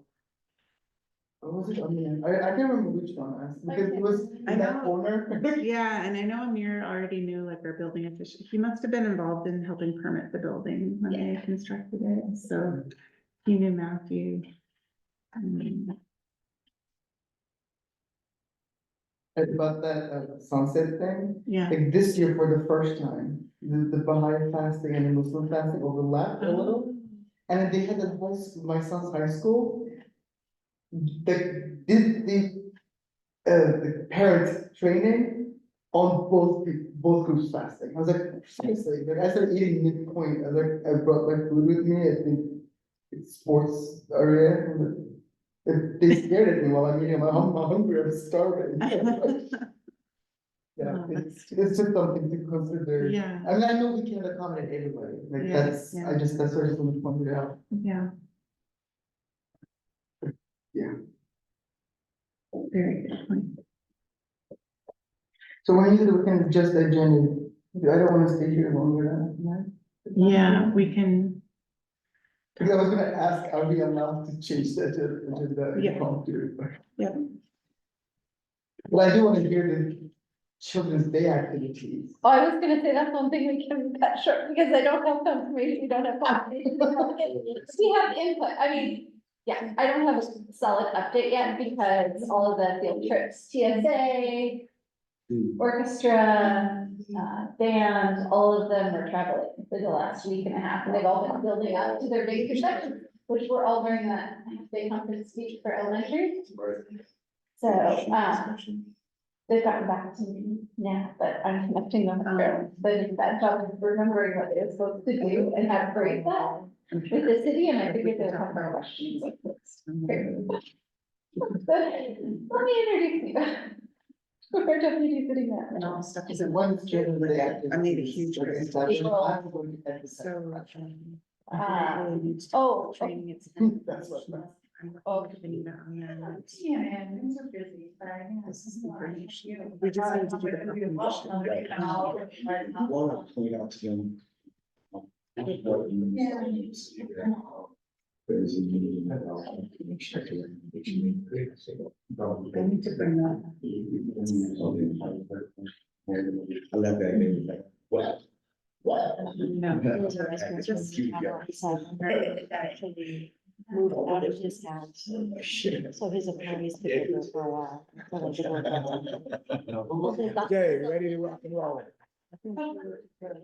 Well, on Orcas Island, there's a restaurateur who actually moved into a hotel or something, so his staff could live in his house, because they couldn't find a place to live on the island, that they could afford. Okay, guys. Let's, we're gonna get through some of the stuff and we'll, if, as we advance and down the agenda, first of all, thanks for, your attention. It was a long presentation. We actually added 10 minutes to what they probably thought they needed, but they had a lot of stuff and it was worth talking about, whatever.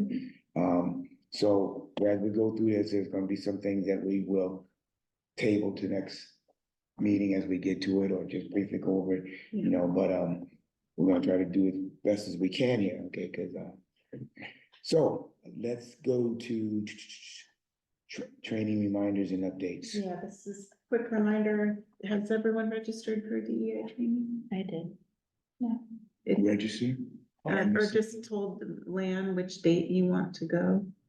Just No. respond to the email, Respond to. Yeah. which one you wanna go to. Should I forward that? I back? think I did, Should I think there's send that only out to one you? time I could go, let me think. Yes, please, because Um, I misunderstood that. So there's two different trainings. Yeah. The first round is in April and you have to choose one of the 4 options.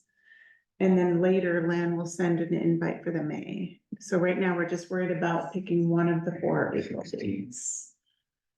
And, so I will forward you. Oh, yeah, 'cause didn't we talk about this? Oh, no. We I was talked about it confused. being confusing. Yeah, okay, yeah, okay, now I remember, yeah. Okay.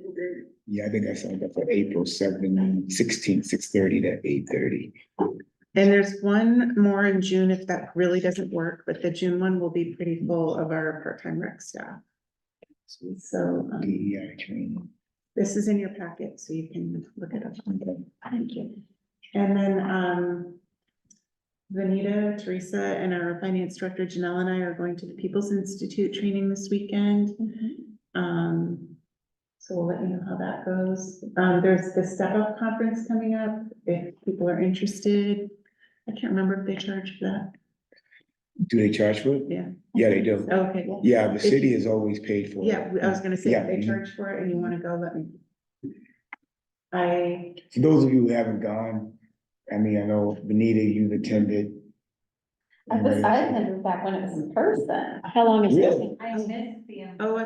yeah, it's online. She Huh? mentioned It's that. all virtual. Yeah, it's all online. It's all All online. virtual. It's all Is it just a online. one-day thing? or- No, Yeah, it's. Is it one day? it's a Yeah. full Yeah, it day. is one day. It's a Yeah, full it's day. one day. It's a full day, different, topics and stuff like that. You can go to any of the different groups. It's definitely, good learning experience. And, and I believe Steve is probably the moderator again, the host or whatever. MC, MC. yeah. All right, I'm gonna move right on. Children's Day, Benita and I Yeah. are working on this, so we don't have answers yet, but we are getting closer. I think they're gonna say yes. Yeah, And I think they're on board with that. yeah. It's not giving them an option. Well, you try to tell the patients what they're doing. Love it now. But mark 4/18 on your calendar to come to the council meeting, especially Mr. So it's going to be on 18. Yeah, Yeah. Okay. 7, Because I want to advertise this thing. yeah. Um, And then the next. Is the council tuned into this? Yeah, I asked Jeff to talk to them, so I asked for 15 minutes for presentations or singing or whatever, so each group gets 5 minutes. Mhm. And then the proclamation would be read and they would be there to receive Okay. the proclamation. We'll make it it's 18th, right? I'm sorry. 18. April My brain is halfway. And it's at 7. Okay. All right, and if you all could read the AAPI proclamation. So, just a couple things. I've been working with, and William too, with, the Linwood DEI Commission. And there was an idea brought up that, wouldn't it be cool if we could bring that She Marcus in Chinatown film back, which Edmonds showed during, Lunar New Year. And show it at all three cities. So Shoreline, Linwood, and Mountlake Terrace are gonna choose different dates to show this film. And I think Linwood hasn't settled on their date yet, but we have our date. So we're collaborating with the library on this. So my thought was maybe we could give the proclamation to the Seattle Chinese Community Girls Drill Team and the director of the film, Della Chen. But if you have another idea, please let me know. That sounds I awesome. think that's Yeah. great. And if they can't be here, we could always give it to them another way, but I haven't reached out to them yet, but I will. I've got Della in my, Even if they could send some representative yeah, that's what on we're, their behalf, that that would be nice, yeah. certainly. So if there's any comments on the proclamation, please let me know. And then we can do a motion on that. I got a question. I thought about, I've been thinking about, and, since we did it in June or February, has anyone ever thought about the idea of recognizing the mayor during Asian American Heritage Month? Because I know that she's only one or two Asian mayors in the state of Washington. Wow. Really? Wow. You know, and I think she's been with the council over 20 years. That's an idea. I'm Okay. not sure if anyone, DEIC honor her. yeah, I mean- With being the mayor, there's, I mean, like a statement like we did Yeah. with Steve, you know, and, you know, something along those lines, you know, because, you know, I kind of been told that nothing has ever been done, and you can help me up with this, Aaron, if you know, or don't know, but, you know, I kind of then heard like through the grapevine, you know, that, there's never been any recognition of her in-house, you know, being like only one or two Asian female, you know, mayors in the state of Washington.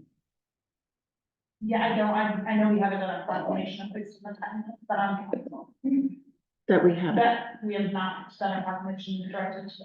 No, I just looked up the one from last time and it was general. Wouldn't that look a little too self-serving if you look at it from outside? Well, we gave one to We gave one to Steve. Steve. I know, I actually had the same concern, But and that's why I said, are we allowed to? Is that conflict of interest? And these people said no. Yeah. I don't know. If I didn't know how the cities worked and I did not know who decides how to do these things, I would have thought people are giving themselves awards. Mm. It's just a perception thing with the lack of knowledge. Well, I think that, again, the way we did it with Steve, with you know, what we did, and I've seen like other proclamations of people that the city has recognized.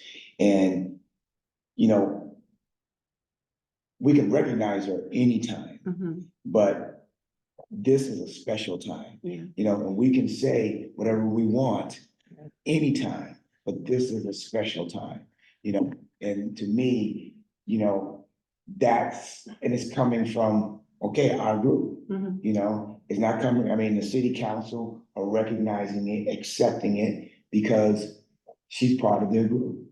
And I think that if we want people to understand why we did it, then we should explain it to them why we did it. Mhm. You know, tell them to look at the video. We're having a conversation right now about it, you know, in the whys. You know what I mean? And about anybody that we choose to do that's in-house. You know, I think that, you know, you gotta educate people. That, you know, I mean, I didn't know why we did proclamations over and over and over and over again. And when I found out, I thought it was just too redundant. We need to do something more with it, and that's what we're doing now, Mhm. you know? So that's my piece. And it's ultimately, we are residents, speaking, we have residents, right, we're not elected, so it's not. Yeah, like we're volunteers. It's not like them giving themselves awards, it's we are speaking as residents. So I agree with you. I think, certainly willing to hear Councilmember Murray's position on this. I mean, I don't think there's probably a space where my Okay. perspective is one that I will weigh in with, but I think I would just name that particularly with the mayor, the proclamation comes from the mayor on behalf of the city, so I guess I will just name when, I think you're talking about perception, that is how that reads and how that is, I don't know if there's other ways to do it, and I think that's. Well, Like a- when we did Steve, the proclamation was for Black History Month. Mhm. You know, and I got up and spoke to the group for Steve on the behalf of community members, you know? Yeah. So, I mean, you see what I'm saying? I mean, it was, the proclamation wasn't about Steve. What I said was about Steve. The proclamation was for Black History Month. Mhm. Mhm. You know what I'm saying? Yeah. And so it was two different things, but the presentation was part of the proclamation, Mhm. you know? I think it, like, since we have the floor for presenting the children, wait, this is a different one. Sorry, I'm so confused. I think you're right. In public comment, which happens before the proclamation, you could certainly recognize the mayor there. I think that would be. Could we do And that's like a what we did letter? with Steve. Could we do like a That's what we did letter with- of that's exactly what we did with Steve. Yeah. Could we present her with a letter of recognition from us, You could- honoring her time as mayor and the fact that she's the only one of two female As Asian long as mayors? you all vote to agree to the letter, we can do that, yes. And Cause then she's not writing, it's not her writing a proclamation to her, that, and. I mean, I'll be honest with you, that letter that I wrote was my words and three other individuals from Snohomish County Mhm. for Steve Woodard. It wasn't just me. Yeah. You know, I went out and I asked, you know, got right here, But- say, hey, you know, this is what we wanna do for Steve. Do you have some words? Mhm. And I incorporate all of our thoughts into that, what, that 5 minutes that I had, Mhm. you know? And Yeah, we can do or the you same could thing. just, with me. the other thing you could do is make a speech and just give her a certificate Mhm. from the commission or something like that, Mhm. so, yeah, But Or- again, I'd say I would like it to be, in my mind, it should be done during this month.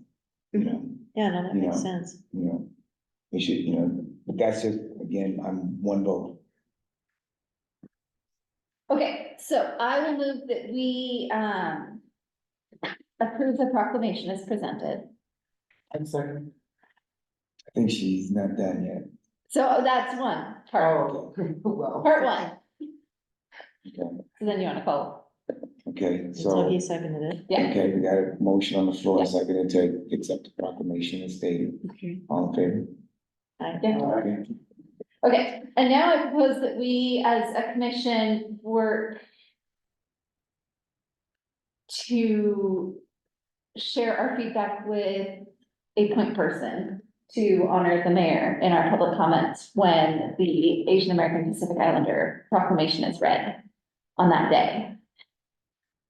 Okay, does everybody understand that motion? Any questions? So who would be interested in being that point person? When is the proclamation day being read? The first Thursday, which is, May April 10th? 4th? May? May, Oh, yeah, we're in May, yes, in May. May 2nd. yeah, May 2nd. Okay. Mhm. Oh, so we have next month. So what you could do is you could prepare something. So we before the can next- share our thoughts, okay, Yes. so I propose then, not a motion, I propose that we all come back with our thoughts for our next meeting, our next meeting. And you know, in the meantime, talk to people. You know, make it easier on yourself. If you don't know the mayor that well or what she's done, ask. Well, I know one person who is a Yeah. former mayor, council member in Snohomish that knows her, that would certainly have comments probably. So, you know, just say, this is what we're looking to do. Can you share your thoughts? You know, that we can use as a presentation. She's the keynote at, the naturalization center. Okay, anything else? Did we vote on the motion? Yes. Yes, Okay, yes. all right, good. I motioned and. Yeah. And then we all approved. Mhm. And then we could say, we, took action independently, but no motion. Okay, great. This is in your packet, just remember these dates, please. And Powering through. there's, we will have a Pride flag raising event, likely on June 3rd at 10. Please let me know if you have any contacts in the LGBTQ community that you want me to invite. Okay, so we have time for that, but, Now, are we doing the, oh, the dinner. yes, I only heard from Teresa about a date. I mean, I would only be available on the April date, but What are we talking about? The, folks from the mosque invited us to a dinner on a Saturday, which is like a feast at. It's sunset, dinner, breaking the fast. To break the news. And so those are the dates that are available. and it's men and women separately, right? So, yeah, so Yeah. Mhm. when we need to tell them how many women and how many men are coming. Mhm. And I think did I say they are with about 3 or 4 people maximum or something? There was a max, yeah.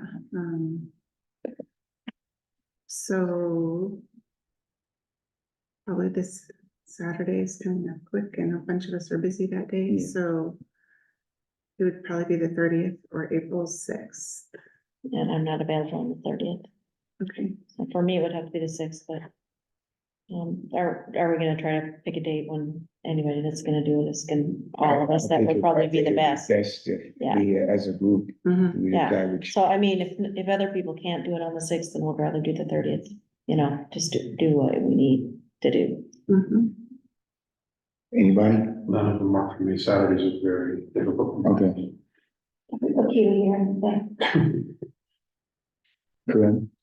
I don't want to. I would like to, but I don't think I can this year. Okay, And it doesn't have to be from the council or the commission, it's just people from the city. Oh. It's- they're like, I mean, city of Mountlake, Terrace. Okay. Because they wanted to share, show what their culture is, and his, I know it. so how does the city of Mountlake Terrace find out about this invitation? Oh, they called me. No, you mean No, like no, city how does staff? the city? I think you mean city staff. Could you No, just- city staff, I mean, not Oh, the public oh, city, oh, like, oh, oh. that's why it's this way, I was Okay. pointed the building. in my mind.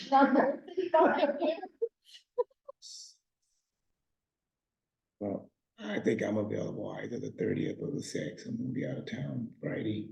So You're not available either? Or- I'm available the 30th or the Oh, 6th. okay. So we could do this, if William and I did it, we could do the 6th, or we should see if Scott maybe would be Mhm. interested. Okay, Do we know what the maximum number is? it's like 4 or 5. Yeah, 4 days, like 3, 4. Okay, you know, maybe you can invite somebody from city staff. Hmm. There you go. Yeah, I'll look at my So calendar. Pro Tem Mayor, he says, he just really got it out about other coaches. He said a bunch of times. Yeah. There's a few cultures here that we don't look at it closely Yeah. enough, I think. Don't forget about Volunteer Appreciation Day, April 20th, you'll all be honored. State of the City, that one requires an RSVP by March 31st, if you want to attend, and you're encouraged to come, it's free. I think we'll hold on the Juneteenth discussion, because we're, next month, we'll have Isaac from the library come and talk about. If we can just send everybody like that, if you haven't already, the email that he sent us regarding, you know, what we talked about. It's in the PowerPoint here, so. Okay. Just real quick, Isaac from Briar Library is proposing an event at our library because it's bigger for Juneteenth on June 22nd, which is after the Linwood event. So the Linwood event is the 19th. And he was considering a panel discussion of Black leaders some kind of performance, maybe the step group from UW, I think was one idea, Mhm. and possibly some food or food vendors. So he proposed, well, we all brainstormed these folks as potential panelists. And then, there were some discussions about vendors and food options. So if you could just think about that, and then, Isaac will come next month and we'll talk more. And what else do I have on here? So we're at time. And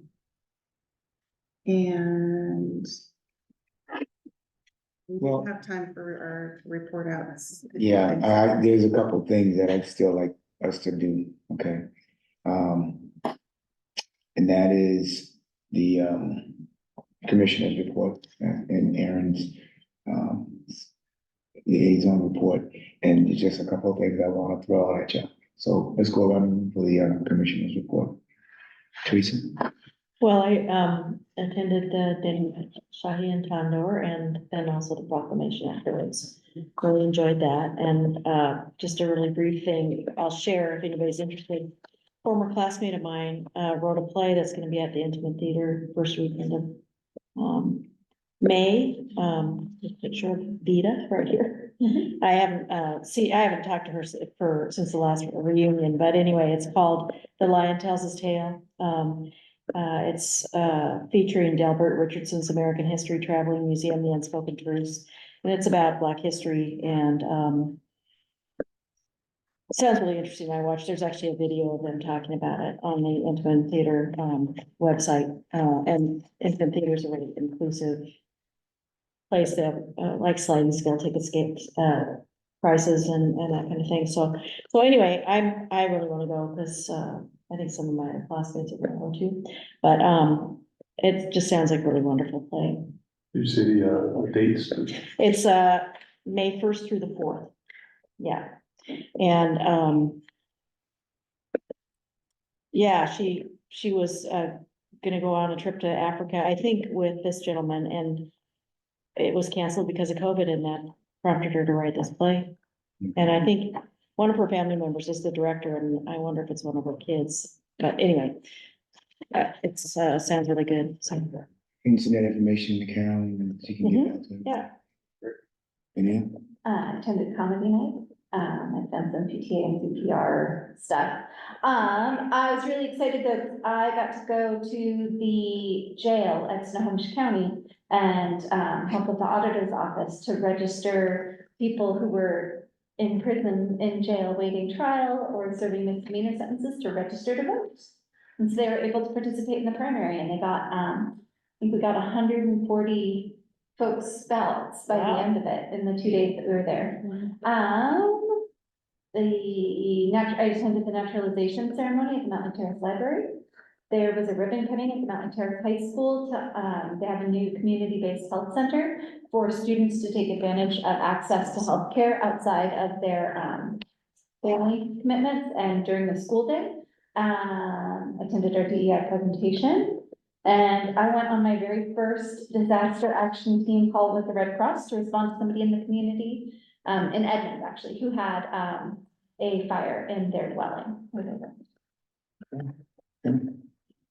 just want to point out that when you just mentioned, Edmund County Night did very well. We got probably our biggest amount of audience members that we've ever had in our 16th year.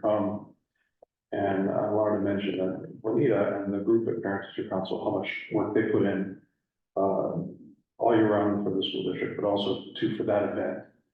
Just been amazing. And then I also want to mention that the support from this committee is really appreciated. You know, those of you that came and let people know, and it was so great. Some of you that I didn't even know were there, found out afterwards.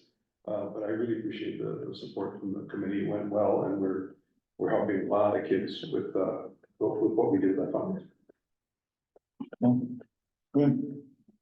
Oh, I just attended two Nowruz celebrations. One was organized by the Turkmen community, the other one was organized by the Azerbaijan. Okay. That was nice social event. Yeah. And like the rest of y'all, you know, we the comedy night, you know, the presentation, you know, for our work plan, that was I think we all had goosebumps afterwards, so thank you all for, your presentations and your work on that felt really, really good. And, like I said, we're working on, a collaboration, with the Snow Owls Library, which is, I think is really exciting, because it's not gonna be just, a one and done thing, working on something, that will give us, some continuation presence, year after year after year. I think that's what it's gonna evolve to. But, we'll talk more about that next month. Okay, with that, how about,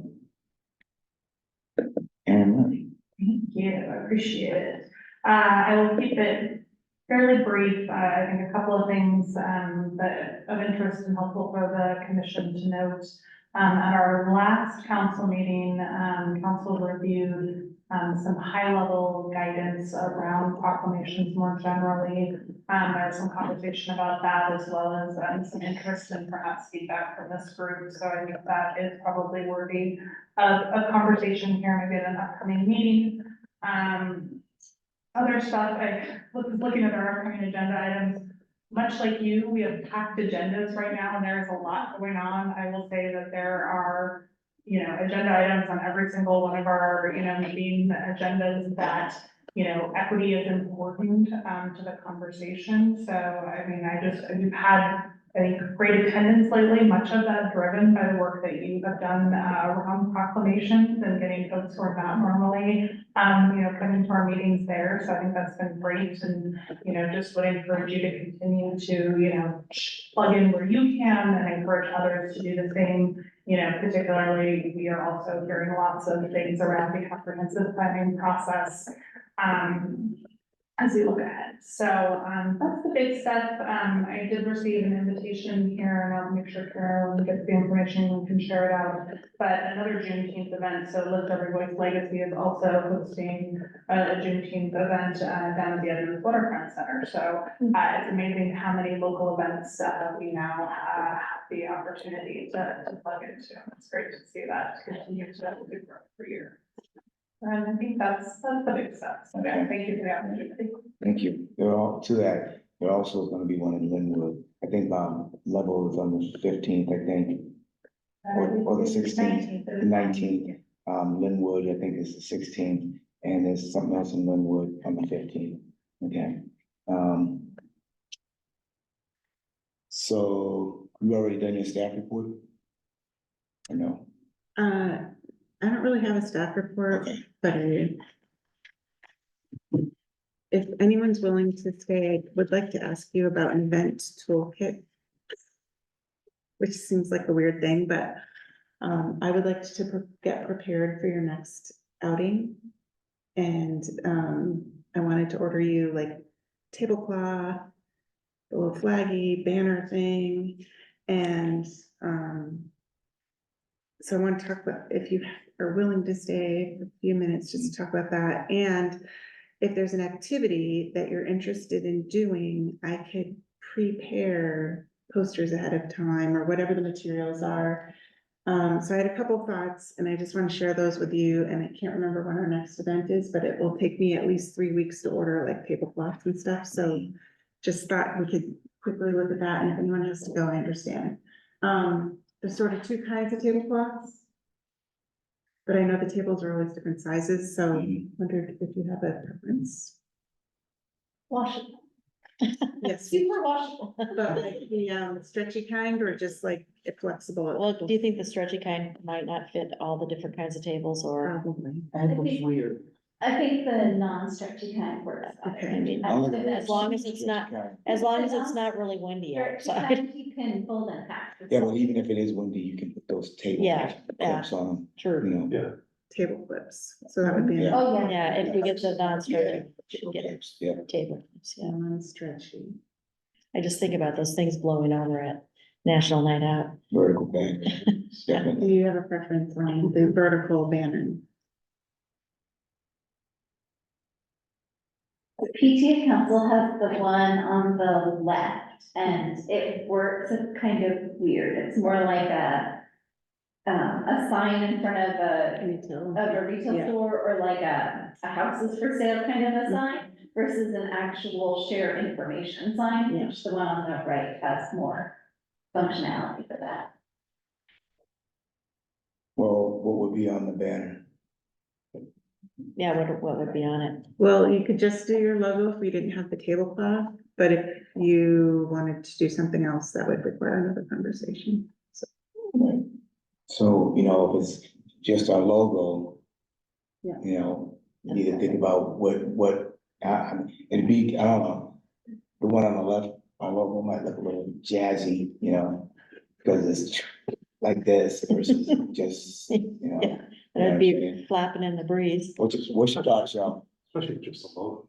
It would look Yeah. like- Well, whatever, our logo and, you know, what it says. Or you could have your mission statement. Mhm. Oh, yeah, yeah. Mhm. Mhm. So what do you think? Let's make a decision. If we We're gonna can. put the vision statement, et cetera, I would say You the have to right have the one on the right, yeah. The left one looks like gas station. Mhm. And like where, if you put the vision statement, there's going to be like 3 words each line. It's just their logo, and we just wanna identify that the DEIC is here, than the one on the left. is Yes. not. So like a kid's birthday party, the balloons up front or whatever, but, the If one you on the want right more is in. more like Mhm. add a booth, I think, Yeah. or table. What's the price difference? Not that much. 20. So let's decide on what we want and let the city worry about the cost. Oh, Okay, I heard a couple people say they like the one on the right if we added the mission It's more, statement. it's more flexible, in terms of what we can put on it, the one on the right, for sure. And then if you didn't have a table, that would be the thing you stood by. right, Right, Yeah. that's a good idea. Alright, so this is your logo, and so you could have like a white background or a black background. And then I started looking at it and I said, does this need our city color? So anyway, you can keep this logo if you want, but I also just played around with making it the city colors and adding the commission's name. But I also understand, like, maybe you didn't want the commission's name, because I also get that together we are diversity, equity, and inclusion.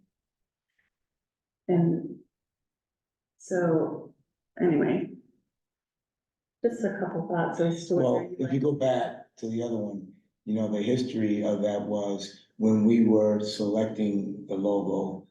Those were some of the options, the words diversity, equity, and inclusion, Mhm. you know, so, there was a whole bunch of different, selections or whatever. Mhm. And, that's how that was born, Yeah, as to the preferred over, and I guess my question is, do you want the word commission on there? Because I could just add the word commission under diversity, equity, and inclusion. Or if you like it the way it is, that is totally fine. I just was most of thinking, the group, I like it. I have no. I think it's fine. I mean, I'm just looking at the black background makes the mountain look cooler. But, like the northern lights. yeah, I mean, it just, I don't know, what do you think about the black background, William? I think the white background is easier to read, but it's just for my eyes. And I cannot read this, street names in Vancouver, BC, because they're all in black background. Mhm. But it could be my visual issue, Mhm. but So no strong feelings. if we did the one on the right with this logo and then our mission statement, then would the logo be in black and then the mission statement would be in white below it?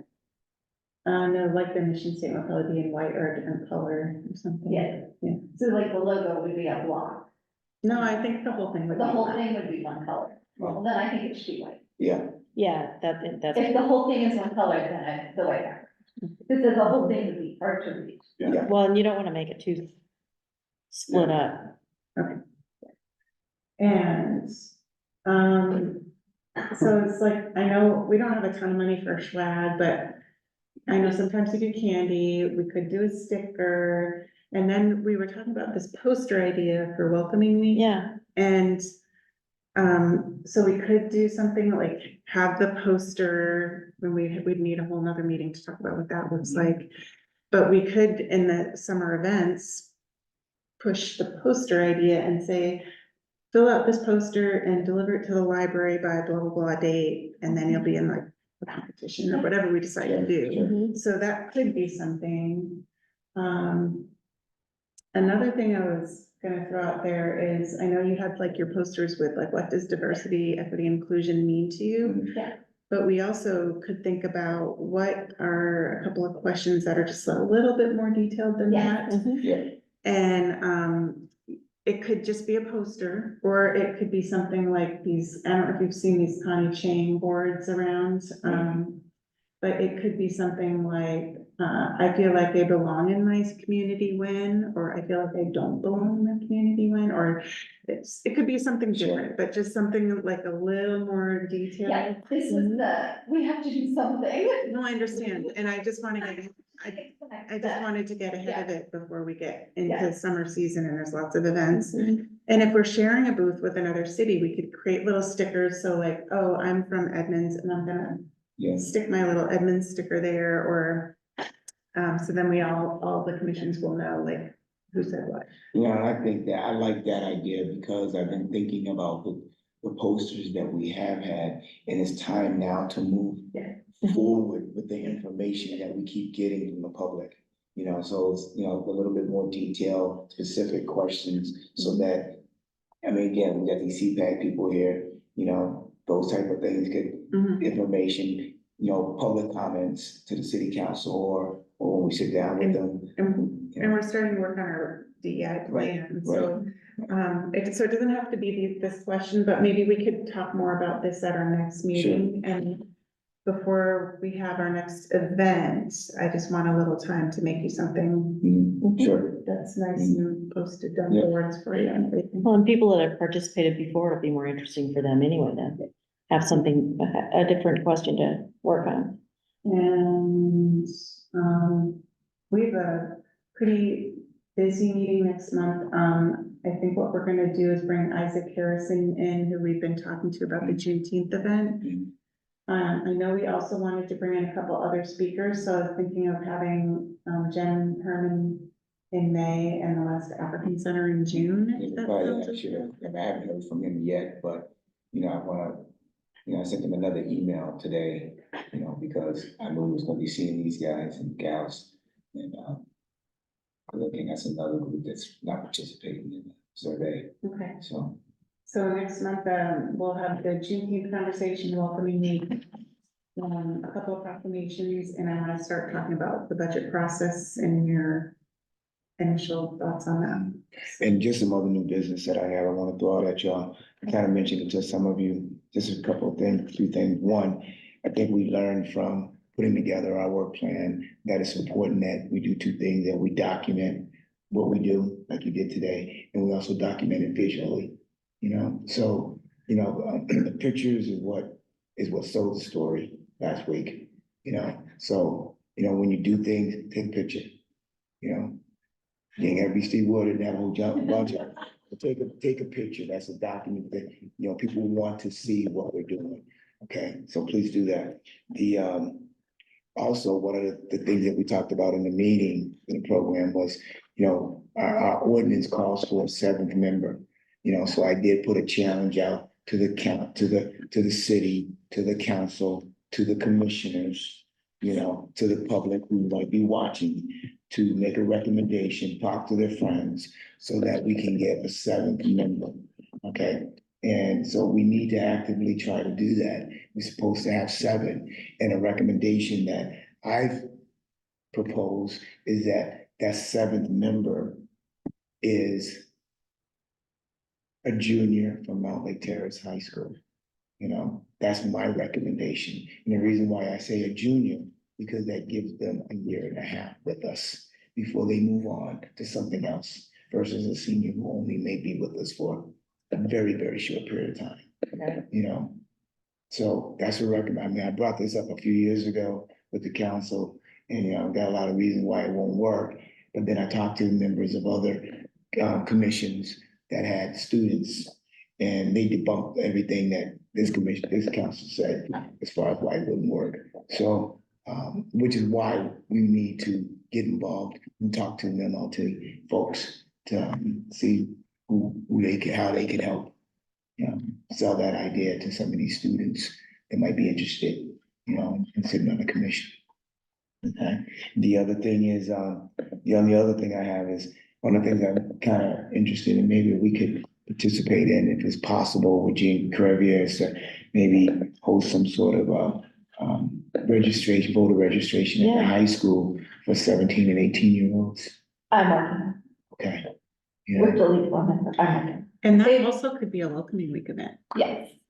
They would like to specifically see us talking about some of the, legislative, redistricting that's happening. Because, and have people go out and stand on the line about, like, these people are in a different legislative district than us, and we're in the same city. So, at some point, it would be nice to add, future speaker ideas as the League of Women Voters, Is who? the League of Women Voters. Oh, yeah, yeah. And connect with them.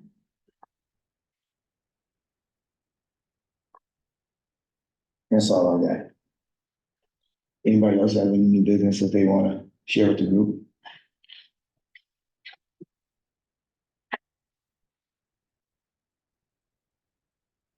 Well, I appreciate everybody's,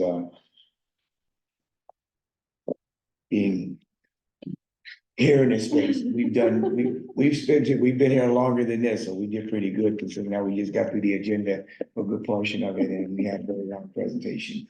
So, with that, make a motion that we adjourn the meeting. How y'all feel about that? Okay, all right, then. Let's adjourn the meeting. 9:20. 1 minute faster than last time. We'll see. There you go. And it will be at the 7 p.m. 7, yeah. 7. Yes. Because I'm- Mhm. But,